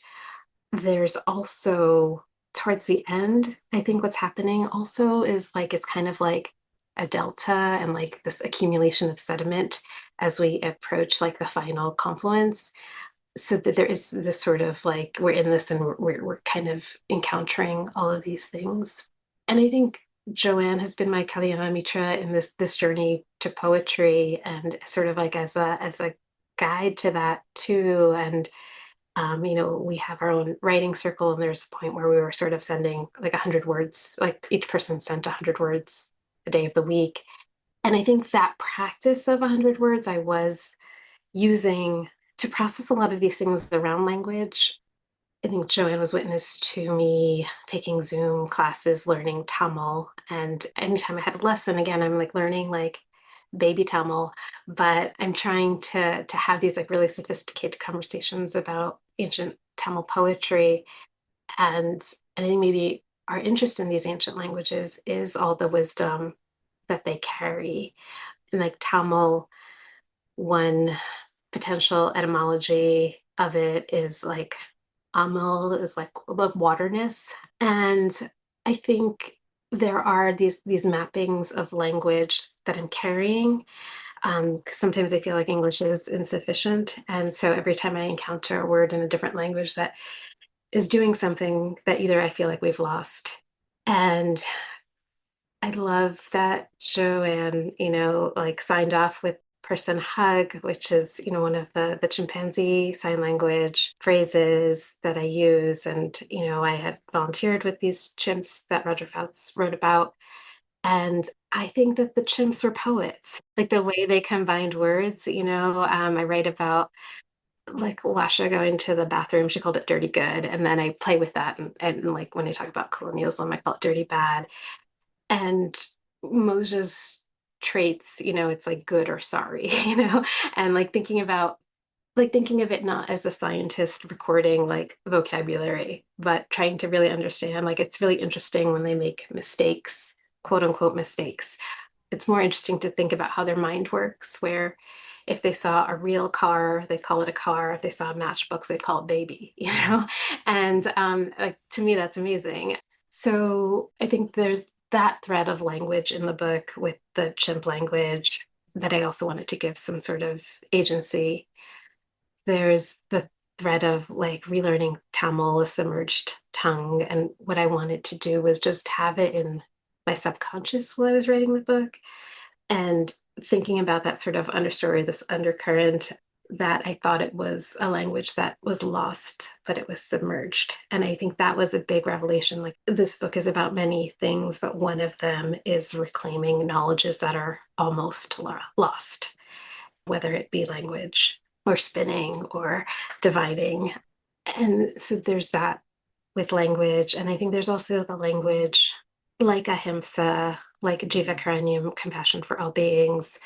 Nini in Burma tells me like the word for vegetarian, which I assumed was like going to be some like vegetable something, betalat, which actually is free from killing life. And I was like, oh, this is amazing to have that as the word that I was sort of carrying. But I do think these rock islands are distillations in terms of, again, what seems obvious now in terms of, oh, I'm a poet, was not obvious, earlier.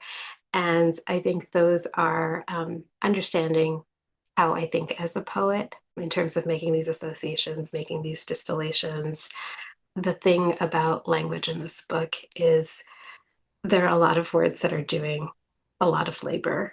And going back to the science and the non-science, I feel like sometimes in science, precision is what matters. It's like, this word means just this. And what I'm doing in this book is, this word means so many things. And even every time I read the book, I see a new thing, which is kind of really cool, like it's teaching me how to read it. So I think there's that with language too. But I'm grateful for Joanne for counting these rock islands in 13, because that is another beautiful level of meaning. Well, I wanted to take your personal actions in the world that disrupt norms and assert a different vision for living into the world of story, and how you do this within the world of narrative too. It isn't a prerequisite to be on this show that a writer have this element in their work, that their story is porous to counter narratives, or, to use the language of water, countercurrents or eddies. People come on the show where their work is solely engaging with something, let's say terrible, that has happened to them or their people. But it's true that I'm particularly attracted and interested in work that is willing to interrogate the story that one's people tells themselves. Storytelling that creates connections across difference. One example I think of is when Roger Reeves was on, and his exploration of how Black people in America have historically built power through the acquisition of land, and Reeves wanting to engage with this land being stolen land to begin with. Because one could say, from within the Black community, and I'm sure people do, that it isn't our fault. We didn't choose this. This is the best we can do with the situation we were given. One might even raise the history of anti-Black racism and slavery within some Native communities as a reason not to do this. But Reeves looks to Toni Morrison's Beloved and the fugitive spaces it depicts where Native and Black communities find shared cause with each other. And he seeks out solidarity between peoples on the margins of identity, of being beholden across difference, even though it's fraught, and there are grievances on both sides. Or Vajra Chandrasekhara's deep interrogation of Sri Lankan Buddhism, which he was raised within, and the way it weaponizes its seeming virtues on behalf of genocide. I suspect most oppressed people in most communities hold a less complicated story of themselves than these artists. But in both art and in activism, that's often less interesting to me. I'm more interested in, can a Jewish artist or activist care deeply about anti-Jewish violence and also about Jewish supremacy in Palestine? Can a Buddhist puncture the self-regard, which might seem obvious to many Buddhists that this is an inherently good thing, and interrogate the ways the language and the rhetoric and the ritual can be used for the opposite. Can an Arab artist care about Islamophobia and anti-Arab racism in Palestine and also be outspoken about Arab supremacy in Sudan? It's harder to tell a story when you do this, I think. It presents challenges around voice, and I think challenges around form. But you do this in this book, and I think of you quoting past guest on this show, Banu Kapil, when she says in your book and outside of your book, walk until you find a verge, lay down in the verge, take notes in the verge, return to a verge in your work, transport these verge notes to the verge in your work. I feel like I seek art that has this verge, and yours exists in the verge, I think. I think of how you're willing to revisit both Gandhi and your grandfather with different eyes. You talk about how even something that seems as unimpeachable, like Gandhi's philosophy, satyagraha, can be and is weaponized. And also how, despite all the reverence for your grandfather's Kalakurichi, as you've mentioned already today, every one of his grandchildren leave and don't come back. And you describe somewhat elliptically how returning to Kalakurichi for your family is like, quote, opening old wounds. So talk to us a little bit about how you trouble your own inheritance, whether that's a philosophical inheritance or actual familial inheritance. It took me a while to figure out how to hold these multiple truths. And I think both with my grandfather and Gandhi, to take them down from this concept of legend. And so I had all of this adoration for my grandfather, but I also felt like I was getting conflicting messages. My grandmother, she would say, like, Gandhi came in my youth, and, when he left, my youth was gone. And my uncle went into the Air Force, but was like recruited to be a priest, and she's like, my husband was a saint. I don't want my son to be a saint. And so I was kind of curious about what that meant. And, some of my cousins who were the children of the older siblings of Kalakurichi, I feel like they carried like this burden of caring for the family. Like my grandfather was out doing all the cool things, but the burden of raising 13 children and kind of fell. It was a hard life. And so like I've asked that question in different ways to cousins, like, why did everyone leave? And I think there was a lot of things that happened, after Gandhi died and my grandfather died, and there's 13 kids. And I think they kept selling off parts of the land to educate the kids and get them to college. And it's interesting that I think like the older children all went into the military, which is kind of, I thought, opposite of the nonviolence. But I do think like my father being the youngest, I think he was also inherited the lore and what was sort of passed on. So I was sort of trying to navigate all these conflicting things, that it was this childhood of a nonviolent philosophy, but what I was gathering was there's a lot of fear in the household, like there was a reverence for the grandfather, but there was a fear of the grandfather too.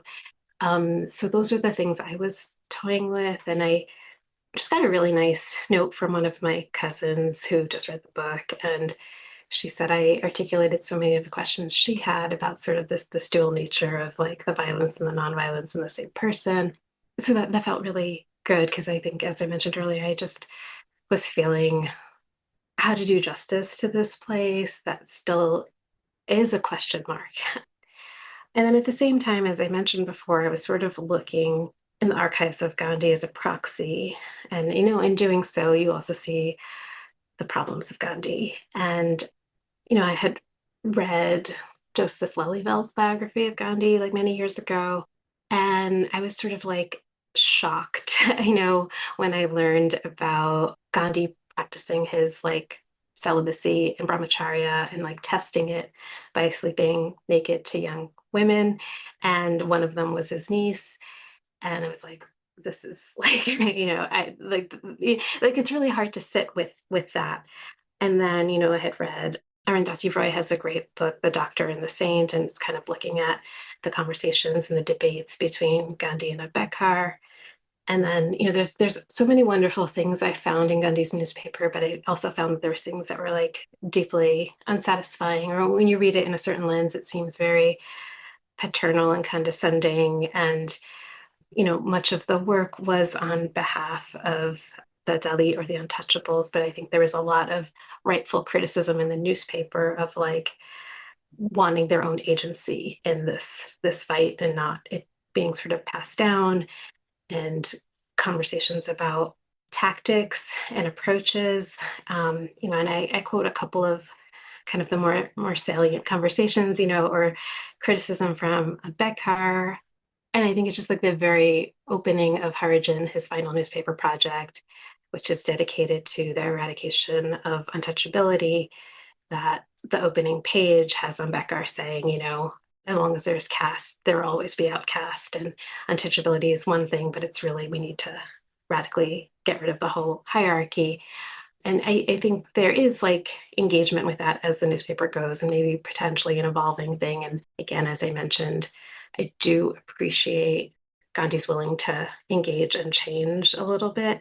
But there are these troubling things. And in terms of satyagraha, which is this beautiful philosophy and approach, and I have these multiple lineages towards it, I'd come across this other scholar who talks about it, like the ways in which it can be weaponized. And there are many brilliant ways that Gandhi uses his own body and, has fasting. But sometimes in this essay, I was talking about satyagraha is weaponized when you're relying on somebody else's vulnerability. And I think that's where like Ambedkar's critique is saying, where Gandhi's like, it's optimistic, it's going to happen. And he's like, being optimistic is, I can find the quote, delighting in other people's sorrows, is like, and just because you are standing with me, it just means that we're going to have to struggle longer. And so those are legitimate concerns. And I think for a long time, in terms of like how to get this on the page, was really hard to figure out the right balance, because I didn't want to throw away so many of these beautiful things, but it still acknowledge the troubling, but also that there's so much scholarship, both, in praise of and critique of Gandhi, that I didn't want to get sucked into having this book be that book, So trying to figure it out. And then I think the way I do it is really interesting, and it's very quick, I just remember writing it, and I go back to like, I was Mark Antony in my 5th grade play. And, it's like, I come to bury Caesar, not to praise him, the evil that men do live after them, but the good is often interred with their bones, so let it be with Caesar. And I was thinking about like what is interred with people's bones and what lives after them, and trying to navigate both Tata and Gandhi of like what to bury and what to pass on, and so that was sort of like how I was working through those complexities. Yeah, I love that, what to bury and what to pass on. I just want to spend another moment with the exchange between Ambedkar and Gandhi, which I had only learned about for the first time in preparing for talking to Wahini Vara about her book, The Immortal King Rao, but I've thought about it ever since. Ambedkar, as you said, a Dalit, what used to be referred to as an untouchable, who critiqued Gandhi's desire to address untouchability while reinscribing and preserving the caste system at the same time, which sent me this time to Arundhati Roy's introduction to Ambedkar's Annihilation of Caste, a speech he was invited to give, but then disinvited before he gave it. And she speaks in the introduction of the history of erasure of Ambedkar outside of India via the myth of Gandhi, that the myth itself is what is sort of erased Ambedkar from anybody knowing him outside of India. Of course, people know him outside of India, but I'm a great example of not knowing much until recently. For instance, Gandhi's Salt March overshadowing Ambedkar's earlier march with Dalits to drink from the wells they were prohibited from drinking from, which Gandhi didn't support. And she speaks of Ambedkar's critique being also that Gandhi was against the performative aspects of caste's consequences, but not for someone to be liberated from where they stood within it, which you've just referred to. And interestingly, I thought this was an interesting way to frame it, was Roy pointing out as an example that when he lived in South Africa, and there was one door for the post office for white people and one door in the post office for everyone else, Gandhi didn't argue for the eradication of the second door, but instead argued for a third door for Indians so that they didn't have to go through the door that Black people went through. You quote Ambedkar a couple times. You've done that today as well. There will be outcasts as long as there are castes. And you know the definition of an optimist. An optimist is one who takes the brightest view of other people's suffering. But you yourself also ask, how do you parse the parts you've inherited, whether biologically or philosophically, from the parts you wish to leave behind? Or put another way in the book, you also ask, how do I find the matriarchal, non-hierarchical, animal-friendly, make love, not war, vegan bonobo ashram? Which, when you find it, I want you to give me the address. I'm heading there. But I think you provide your own answer in this book. Formally, I think you provide it, philosophically and tonally, with Banu's notion of the verge, for one, or when you quote the Nigerian writer Ken Saro-Wiwa, all of us have a choice to make our children safe in the world or to make the world safe for our children. And there are implications to that. And in a way, it feels like it goes back to this notion of spilling, or at least in my framing of spilling, or of Leanne Batasamosake-Simpson's notion of how water violates home spaces of everything on the planet, that we either can reinscribe and waterproof the coherent narrative of self and home and nation, or we can spill. But before I highlight some other ways you do this in story and language, I just wondered if this sparks any more thoughts for you on this. Yeah, good. Continue. Continue? Yeah. Okay. Yes. Well, I love how you're continually pulling forth threads from your lineage and making them your own, and or questioning them one to the next. For instance, your namesake, as you've mentioned today, Sangamithra, comes from the word community and the word friend put together. That your namesake was Ashoka's daughter, Ashoka who renounced the way of the warrior to become a Buddhist, and Sangamithra spreads Buddhism to Sri Lanka, starts an order of female monks, and also plants the first recorded planting of a tree in the world, the sapling of the Bodhi tree of the Buddha. But on the other hand, you were raised worshipping the elephant-headed god Ganesh, and you recount the story of how Lord Shiva comes home one day to a child his wife has made of clay, and not knowing who the child was, he beheads the child. But because his wife is so distraught that Shiva has come home and beheaded her child made of clay, he runs into the forest, takes the head of the first creature he finds, a baby elephant, and gives it to the child. And that's supposed to be the happy ending of the story. But you say, quote, I don't understand how a god can behead two beings. What happened to the baby elephant? This is the first of many questions I have about faith. And furthermore, I love how you compare you and your grandfather to the logging elephants he encounters in Burma, part wild and part subject of the empire. But I would love to spend a moment with any of this, actually. It's a dance. You say what to bury and what to continue. I mean, these are all examples where you are deeply enmeshed. You're not rejecting your culture, but you're in a active, I think, analytical engagement with your culture. I think that was the things that I was trying to figure out, because there is a lot that I'm challenging Hinduism in how it's been practiced. And I think personally, I feel like Eileen Miles, talking about like finding God in dog, and, like in terms of a spiritual practice, I think it's more related to my veganism or caring of the world than any particular faith. And we talked earlier about the slaughterhouses run by vegetarians and Jains, and sort of troubling a lot of this narrative too of like seeking an inheritance in this lineage of ahimsa and going to this place where all of these philosophies were born and seeing the massive contradiction, and how the Hindu fundamentalist right is weaponizing the notion of cow protection in the name of violence against Muslim Dalits, any other is that was like a chapter that was also another chapter where I was really trying to figure out how to hold and acknowledge all of these things so it wasn't as like clear cut.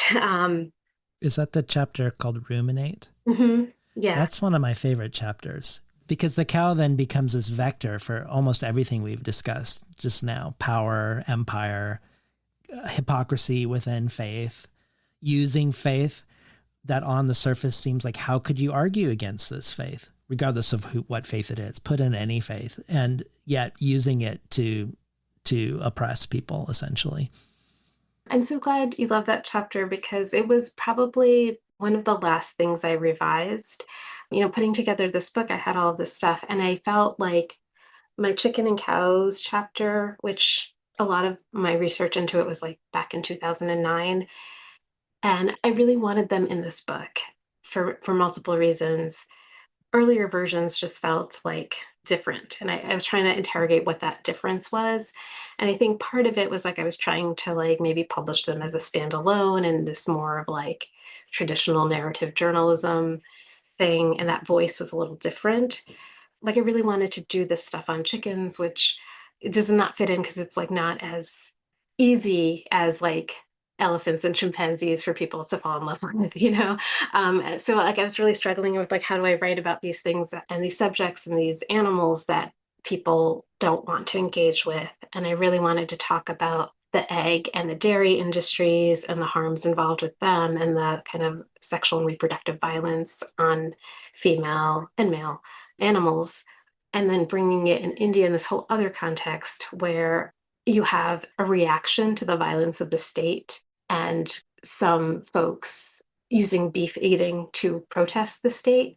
And so you're kind of responding to violence with different kinds of violence. And I was trying to really think about all that stuff, but hold space for it and understand where it was coming from. And it's really kind of tricky. And it's similar to like figuring out how to write about Gandhi, who can be a very polarizing subject. I wanted to figure out how to write about this and it not being so black and white. And I had an earlier version of the cows, and I sent it to my friend Naisargi Dave, who I think is just a brilliant thinker. She wrote a book about queer activism in India, and she wrote a second book about animal activism in India.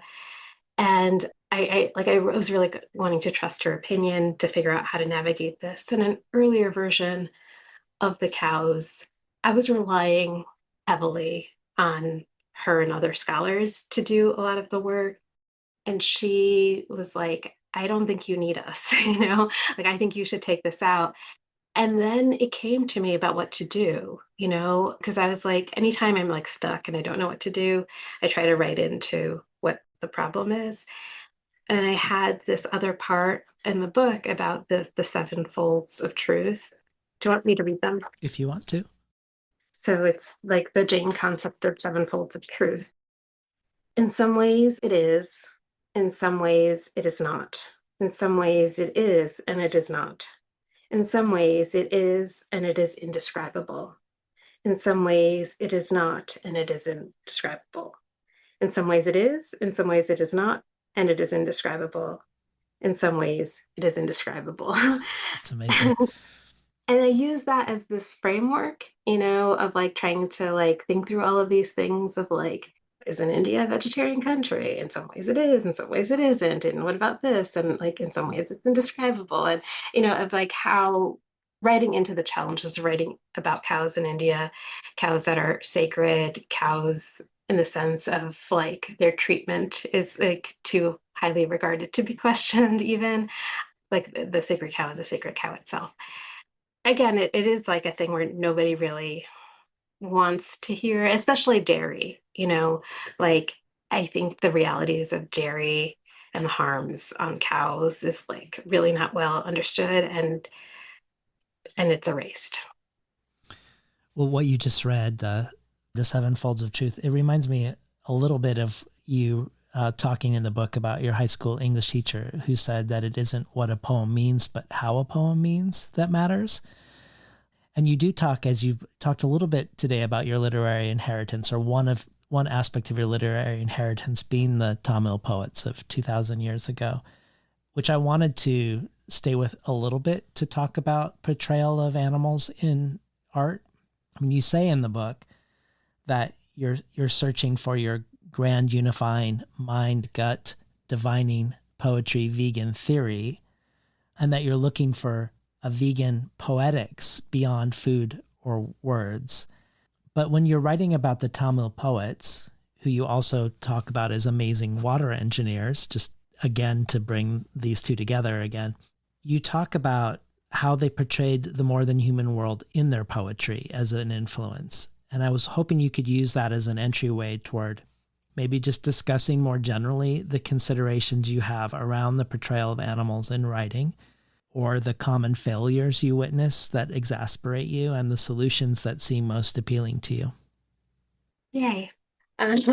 With the ancient Tamil poets, I also thought it was interesting the ways they were kind of talking about what we might call climate grief, but experienced from the perspective of the animals.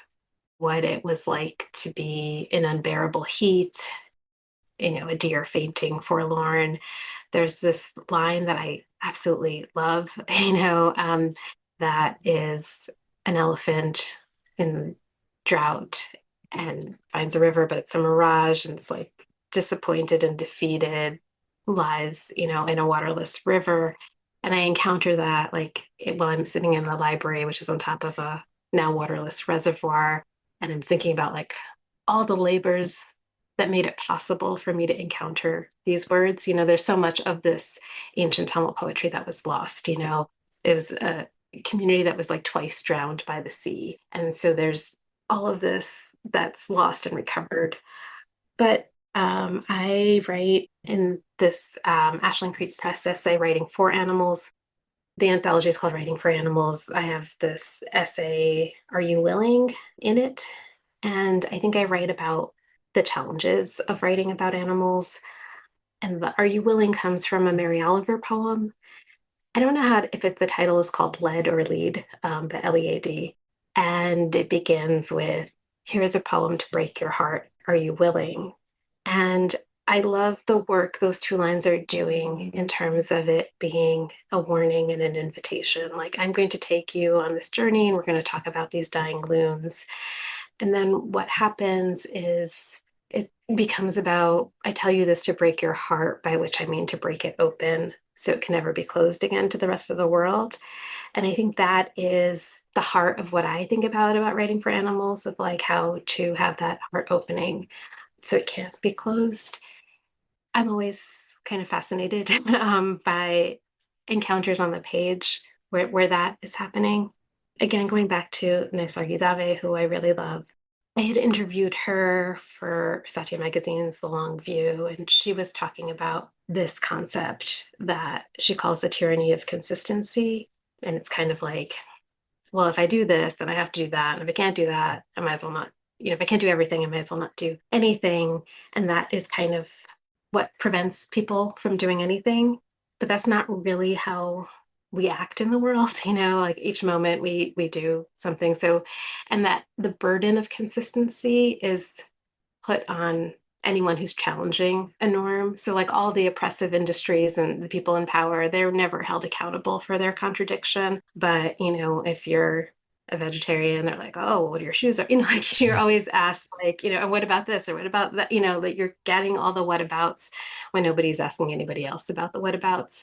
But she says that consistency is not coming from ourselves. It's coming from how normativity maintains itself, which was kind of a really cool realization. But there's a line that I love in an essay she wrote in Cultural Anthropology of encountering this woman who's oh, I can never volunteer at an animal shelter. I'm deathly afraid of caring too much. And that line, deathly afraid of caring too much, Naisargi is is there any other politics, constrained by this mortal fear of caring too much? So I'm trying to figure out like that, like trying to understand this question of like how to write about animals to get people to care, to open up their circle of care, but trying to understand in the most generous way of why they might be closed down. And it is like a protection mechanism, you know? So I think what we were talking about earlier about like having to create a sanctuary in our work, in that essay, I talk about this Buddhist concept called Wu Wei, which is like purposeless wandering or inaction in these moments of pause. And I think about that in the work, and that maybe these rock islands of one strategy of like how to write about it. I think when I'm talking about writing about animals, I'm really often talking about writing about grief and writing about violence. But I think in terms of writing about animals themselves, I'm thinking a lot about how we convey agency on the page, how we can have these multi-species perspectives. And it's just really difficult writing any other, you know, it has the same questions. But I think like having these gestures towards like those kinds of considerations. And there's like a lot of people doing like really kind of cool things with that, or thinking about an animal's umwelt and their sensory perception of the world. And I had done an event with Rajiv Mohabir and his book Whale Aria with Shruti and Talia Lakshmi Kaluri, who actually, I'll get to Talia in a minute, but with Rajiv, he was studying like whale song and trying to create poems that were like whale song, and interrogating the page where like in the ocean noise comes from all the directions, to have like words come from all the directions. So I thought that was like really interesting. Talia Lakshmi Kaluri's book, What We Fed to the Manticore, is one of my favorite writings written from animal perspectives, which is really hard to do in really brilliant ways. And I think some of the ways she's writing about animals, it's like kind of next level questioning of what an experience is like.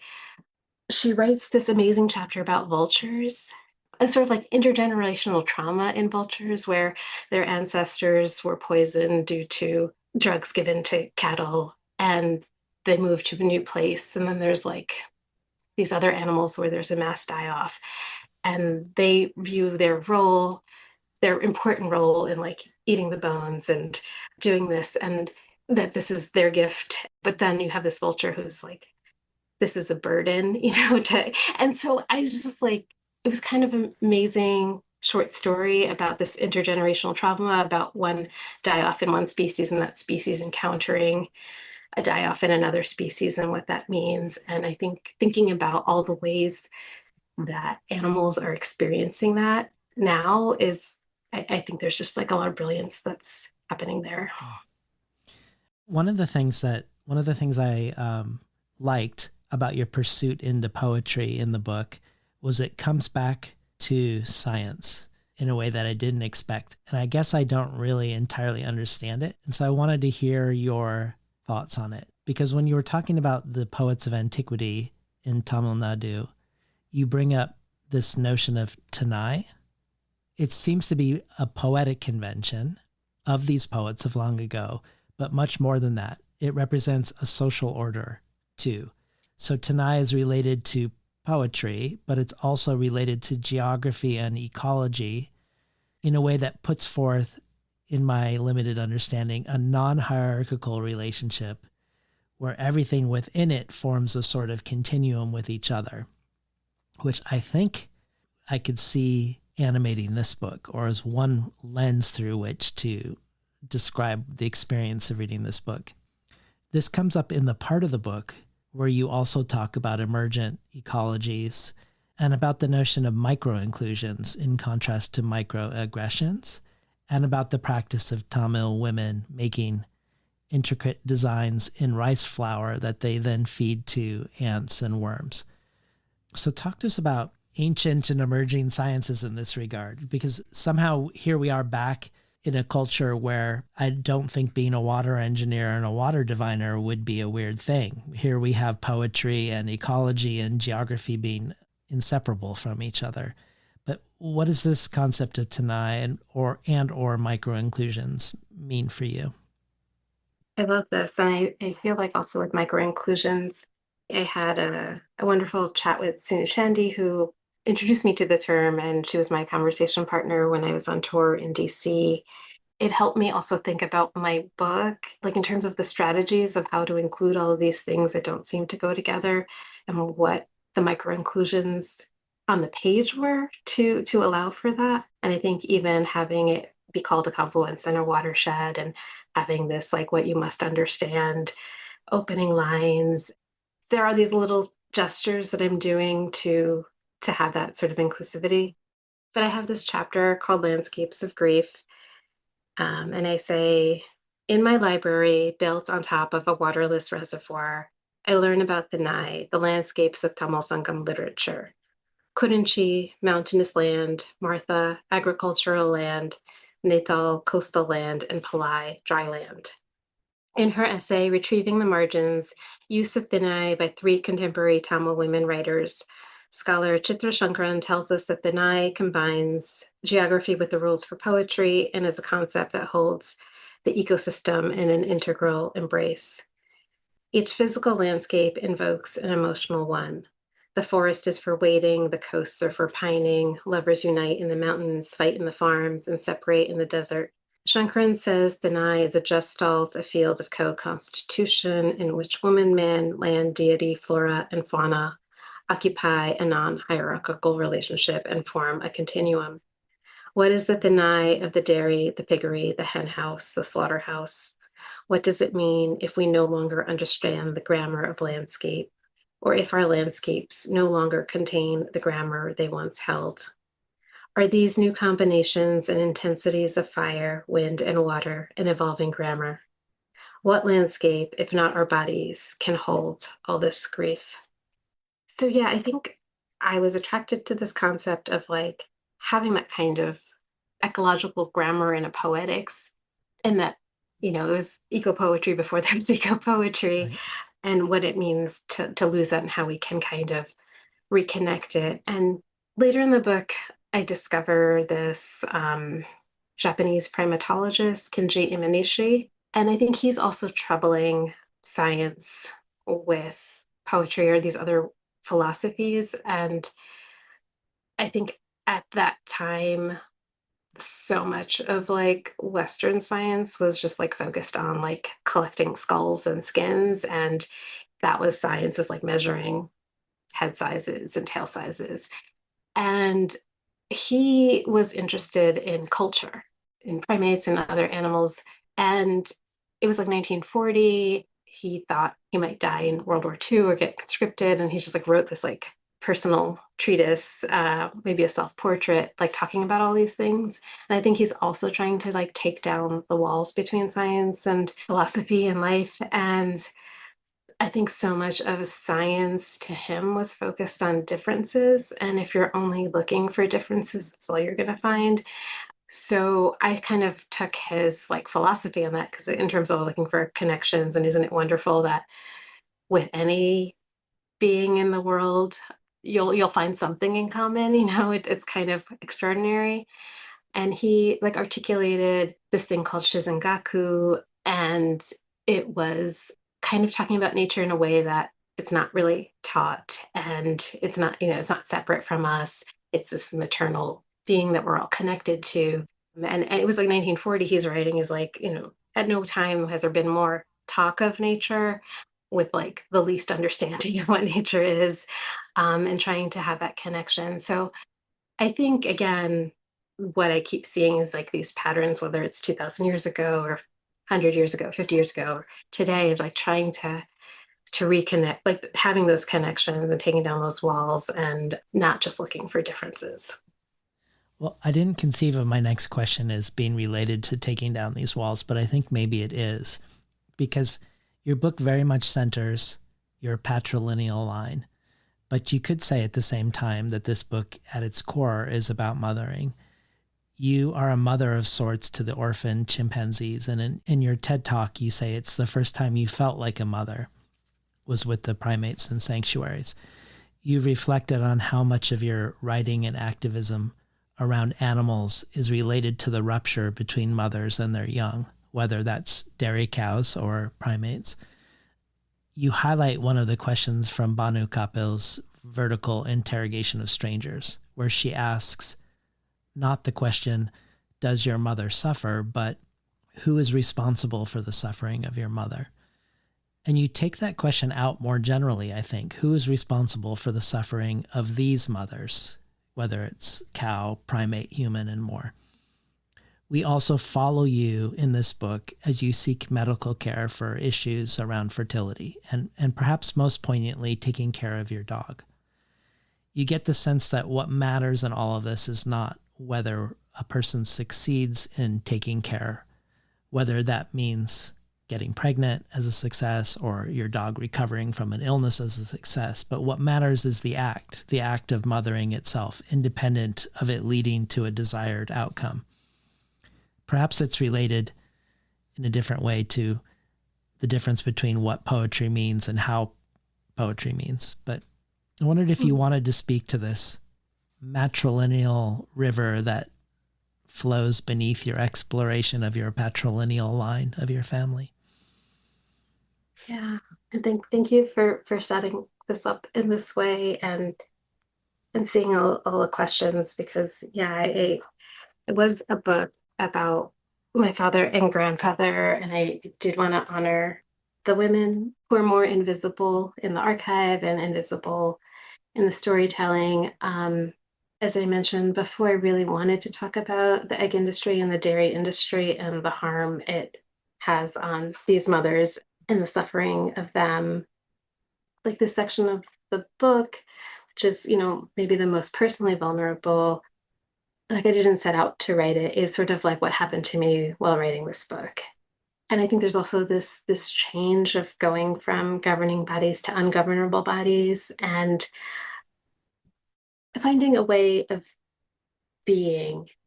Maybe I struggle with the word mother too, or needing the alternative to it to be a kind of it. Like it maybe just like the alternative is just being,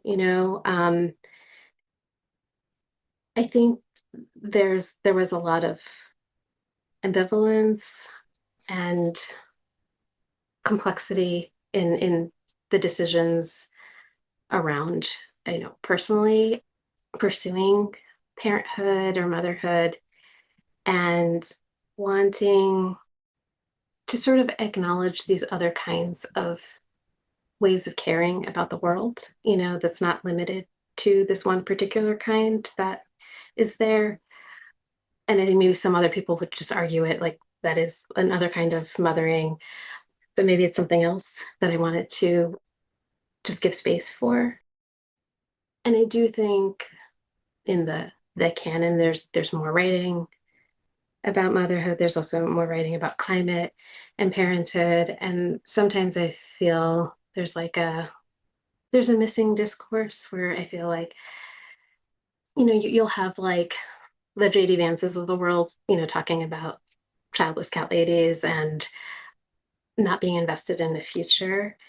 And it's problematic. But for me, it's like a little more easier to dismiss him saying that than maybe my kin who are involved in these various causes with me. And I think there are ways that people don't know that they're harming others in terms of saying things like, oh, you'll never know love until you have a child, or a new variant of it of like, oh, you don't really care about the planet, unless you have this like invested.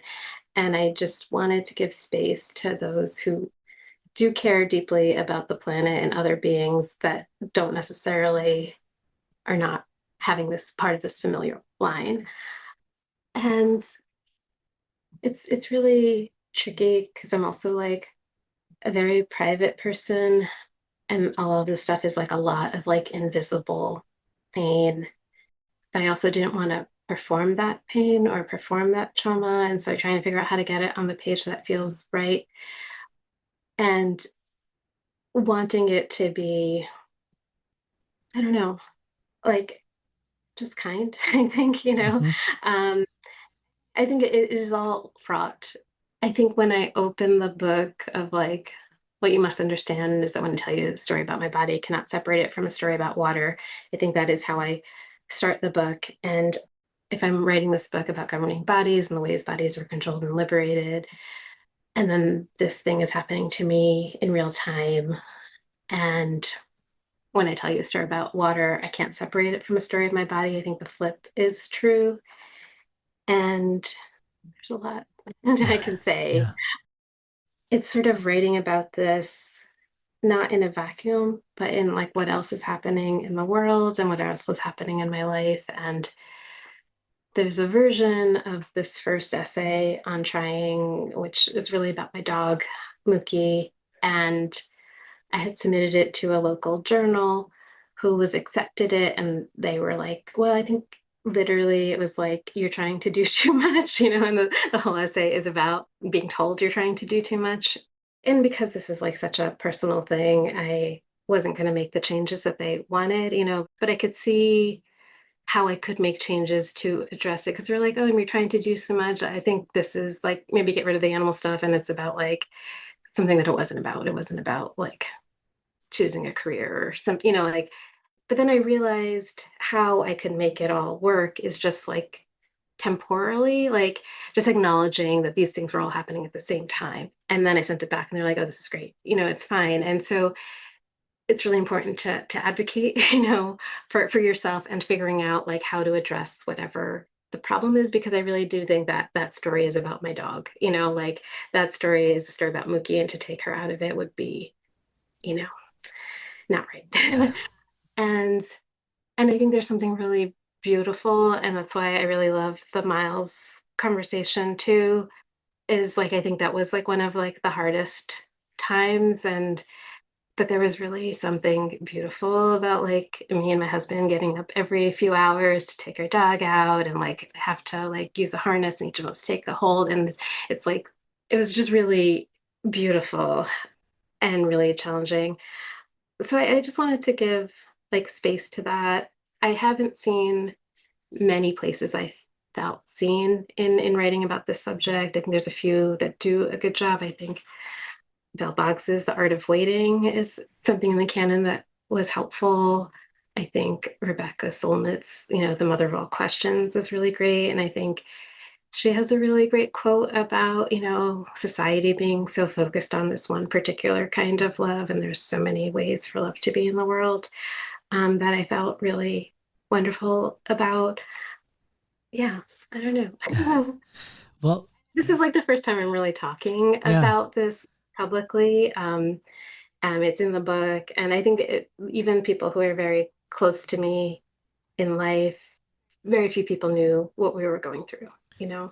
Well, maybe this last question is related to it sort of obliquely too. Before we end, I'd love to spend some time on the title, Governing Bodies, because when I look at it, I see that it's unclear whether it refers to bodies that are being governed or bodies that are governing. And I suspect it's both, but also there are so many ways to interpret both words. The word body is a word we share with so-called non-living things, particularly water, bodies of water. And weirdly, water, which in the moment seems to assume the shape of the bodies of other things, whether that's the valley or the gully or the ravine or wherever, the canyon, it also often has created the body whose shape it is assuming in the first place, which is begging the question of whose body is it? Mm. But the most pin downable and perhaps most fraught word is governing. Is governing a good thing or a bad thing? The launch of your book happened on Election Day for New York City, so Mamdani is now in charge of a governing body, City Hall. Complicating this further, the first two parts of the book, the first two rivers, which are called Divining Water and Our Kind of Book, they flow into a final section. They merge into a final section called Ungovernable Bodies. And you refer to your own body and your dog's as ungovernable, which calls into question the goodness of governable and governing in your title. Talk to us about governing bodies. So titles are so interesting. And I feel like in the course of writing this book, there's been other titles that I think I view them as kind of like a scaffold. And so I had my Hunter MFA thesis, which was called like Earth, Water, Animal. And then I was using divining water for a while, and I repurposed divining water, and I want to say like 2017, 2018 is when I came to governing bodies, because I felt like any one of my chapters could be called governing bodies, whether, and like the bodies being human, water, animal, all living beings, and thinking about bodies being controlled and being liberated in the three different parts, where the first part is kind of against colonialism. And, in the second part, there's things about caste system and systems that control bodies. And I think in the third, it might be like capitalism and climate change and how bodies are affected under those regimes. I like it when the words can have multiple meanings, and whether we're talking about vivisection and governing bodies, or if we're talking about water governance in Burma. And then this book being a body of work, and this book being ungovernable. And then kind of finding like that is the way, of just like letting the water flow, and like, so there's a kind of like a liberation in it. I think the other thing with the flow is maybe like the first part is more of like a passing of a baton, like these like river reaches. And the second part I feel like has like these currents, like a lot of this juxtaposition. And then I think by the time we get to the third part, it really is a confluence, and it is really everything everywhere all at once. And it is really like undeniable, the connections between all these things. And I think about that also because, we get to the pandemic and sort of like rallying cry of I can't breathe, and whether that applies to George Floyd, or if that applies to COVID, or that applies to all the wildfires, and like air being thing that we're all, all of our bodies, and water connect us. And I talk about this also. I'm like in France, and there's this national park, and the park rangers say like Cassis and Marseille are ungovernable, And I was like, what does that mean? And like everyone has a different definition of what ungovernable is. And it can be valorizing, it could be like racially coded, it could be a whole bunch of other things. But I feel like there is this like desire of water to be undammed, this liberation it's aspiring towards. Mm. Well, one question your book poses about writing, which I think relates to the first episode of the year with Lily Dunn and her book Into Being, The Radical Craft of Memoir and Its Power to Transform, is when you ask, can a writer provide a type of sanctuary while exploring difficult material so that the reader can be transformed by it? In that spirit, I was hoping you would read an excerpt from the section called Sanctuary City for us, as a way to bring this all together.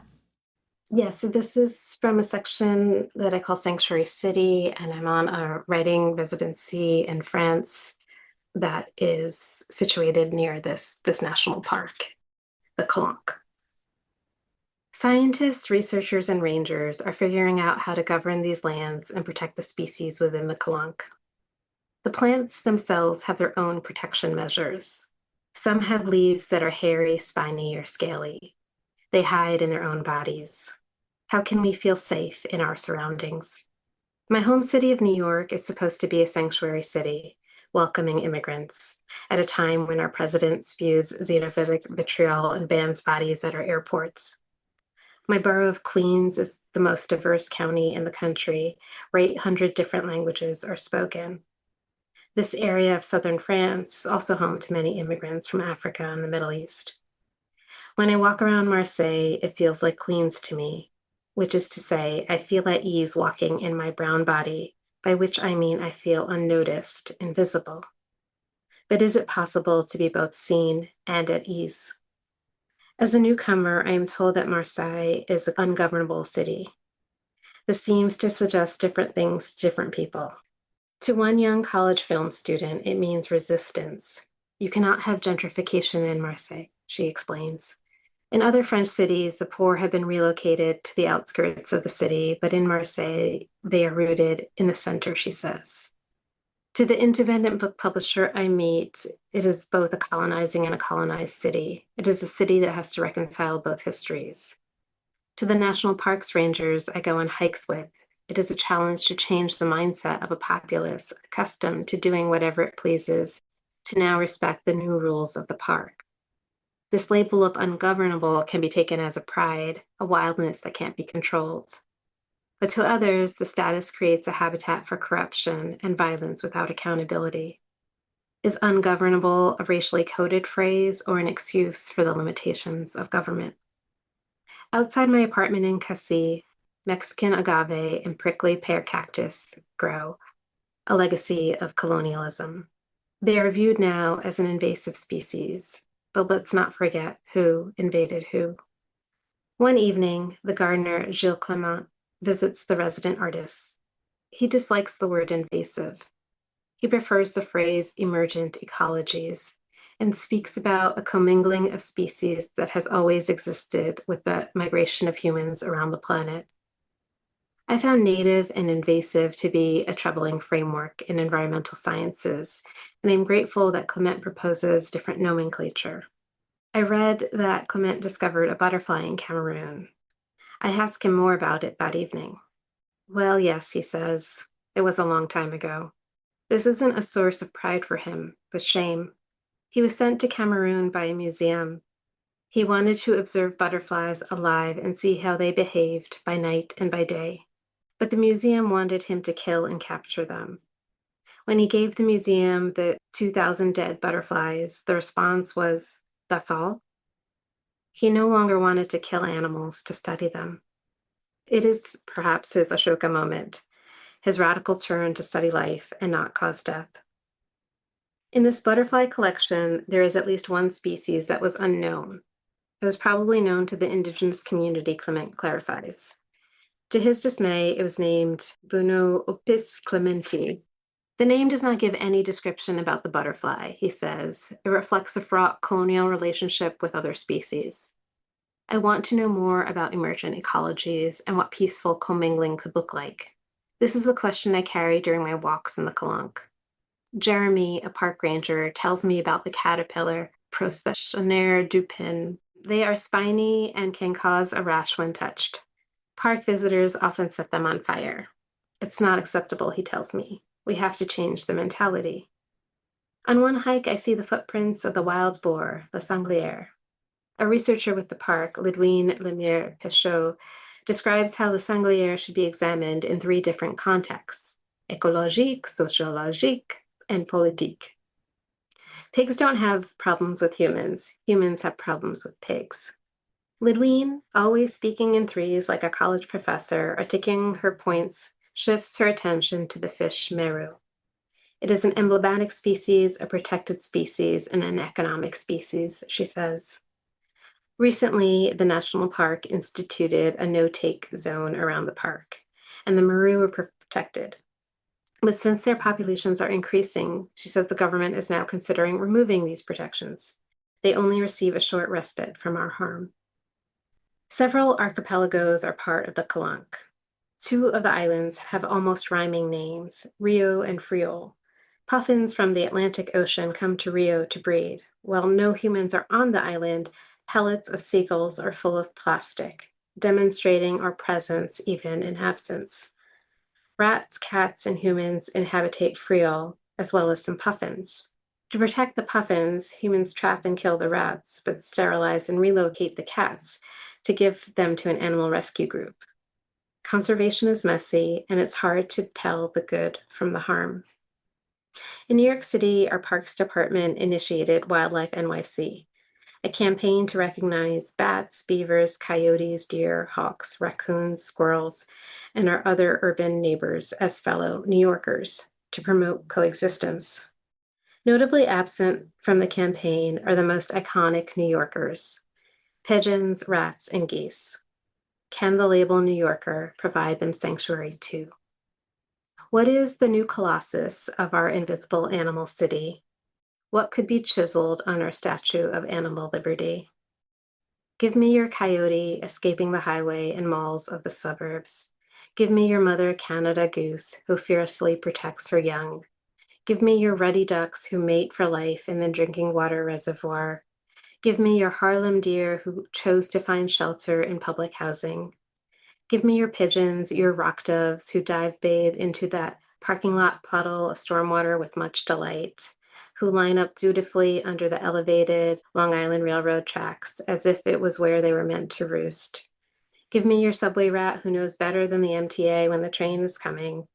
Give me your bodega cat, your baby raccoons abandoned in a diaper box in Forest Park. Give me your bold squirrels, gray or black, taunting the dogs who will never catch them. Give me your dolphin in the Gowanus Canal, the humpback whales in the Rockaways, the oysters returning to Jamaica Bay. Give me all who came here by choice, chance, or circumstance. We who breathe life, save life, and protect life in the city that is so hard to survive. Thank you, Sangu.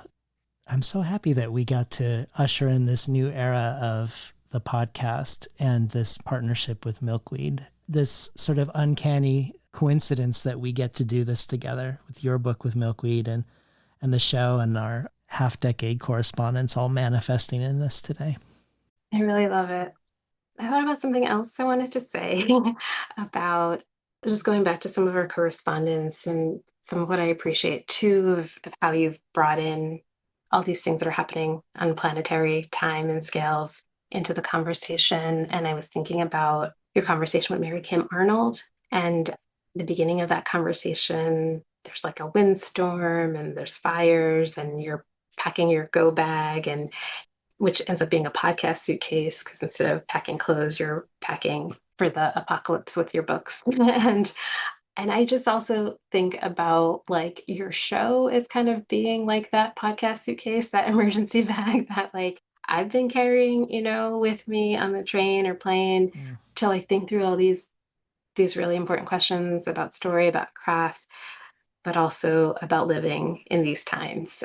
So thank you. Yeah, thank you too. We've been talking today to Sangamithra Iyer about Governing Bodies, a memoir, a confluence, a watershed. You've been listening to Between the Covers. I'm David Naiman, your host.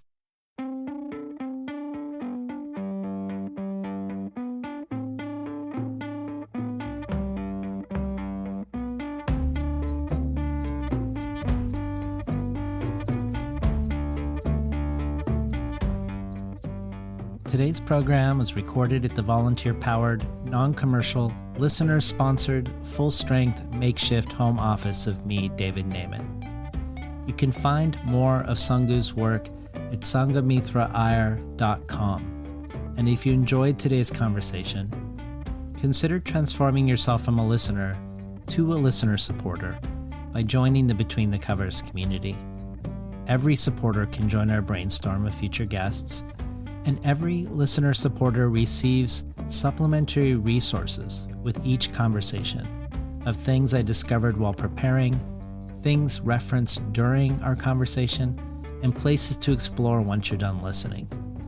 In addition, you can choose from a variety of other things as well, including the bonus audio archive with a wide variety of contributions from past guests, whether Sangu reading her essay, Are You Willing?, Azmina Barrera reading Elena Garo, Omar El-Akkad reading Jory Graham, Dinez Smith giving us writing prompts, and much more.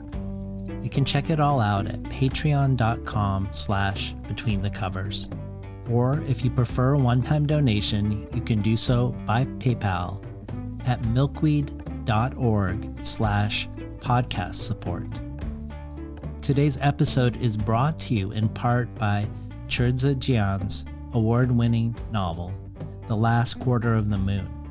In Zhejian's sweeping work, a 90-year-old Evenki elder recounts a life shaped by breathtaking wilderness, fierce devotion, and the quiet endurance of her reindeer herding people on China's northeastern edge.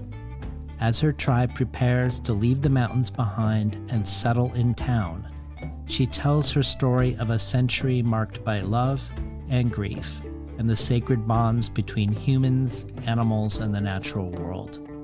Set against the sweeping forces of empire, industrialization, and displacement, Churdza Jian's illuminating novel becomes both a deeply personal family chronicle and a powerful act of witness, honoring an indigenous way of life rooted in reciprocity, memory, and resilience.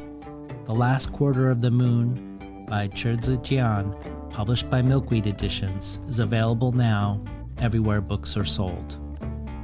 I'd like to thank the Milkweed team who have navigated this transition over the last couple months. Craig Populars, Milkweed's Vice President of Sales and Marketing, who I knew when he was at Tin House and who jointly envisioned this new partnership with me. Claire Barnes in Digital Marketing, Creative Director Mary Austin Speaker with Graphic Design, and our two remarkable hired guns and tech guides that made it all happen and work, Carl Shea and Ben Parzibak. Finally, I'd like to thank past Between the Covers guest, poet, musician, composer, performer, and much more, Alicia Jo Rabins, for making the intro and outro for the show. You can find out more about her work, her writing, her music, her film, her teaching at aliciajo.com, ALICIAJO.com.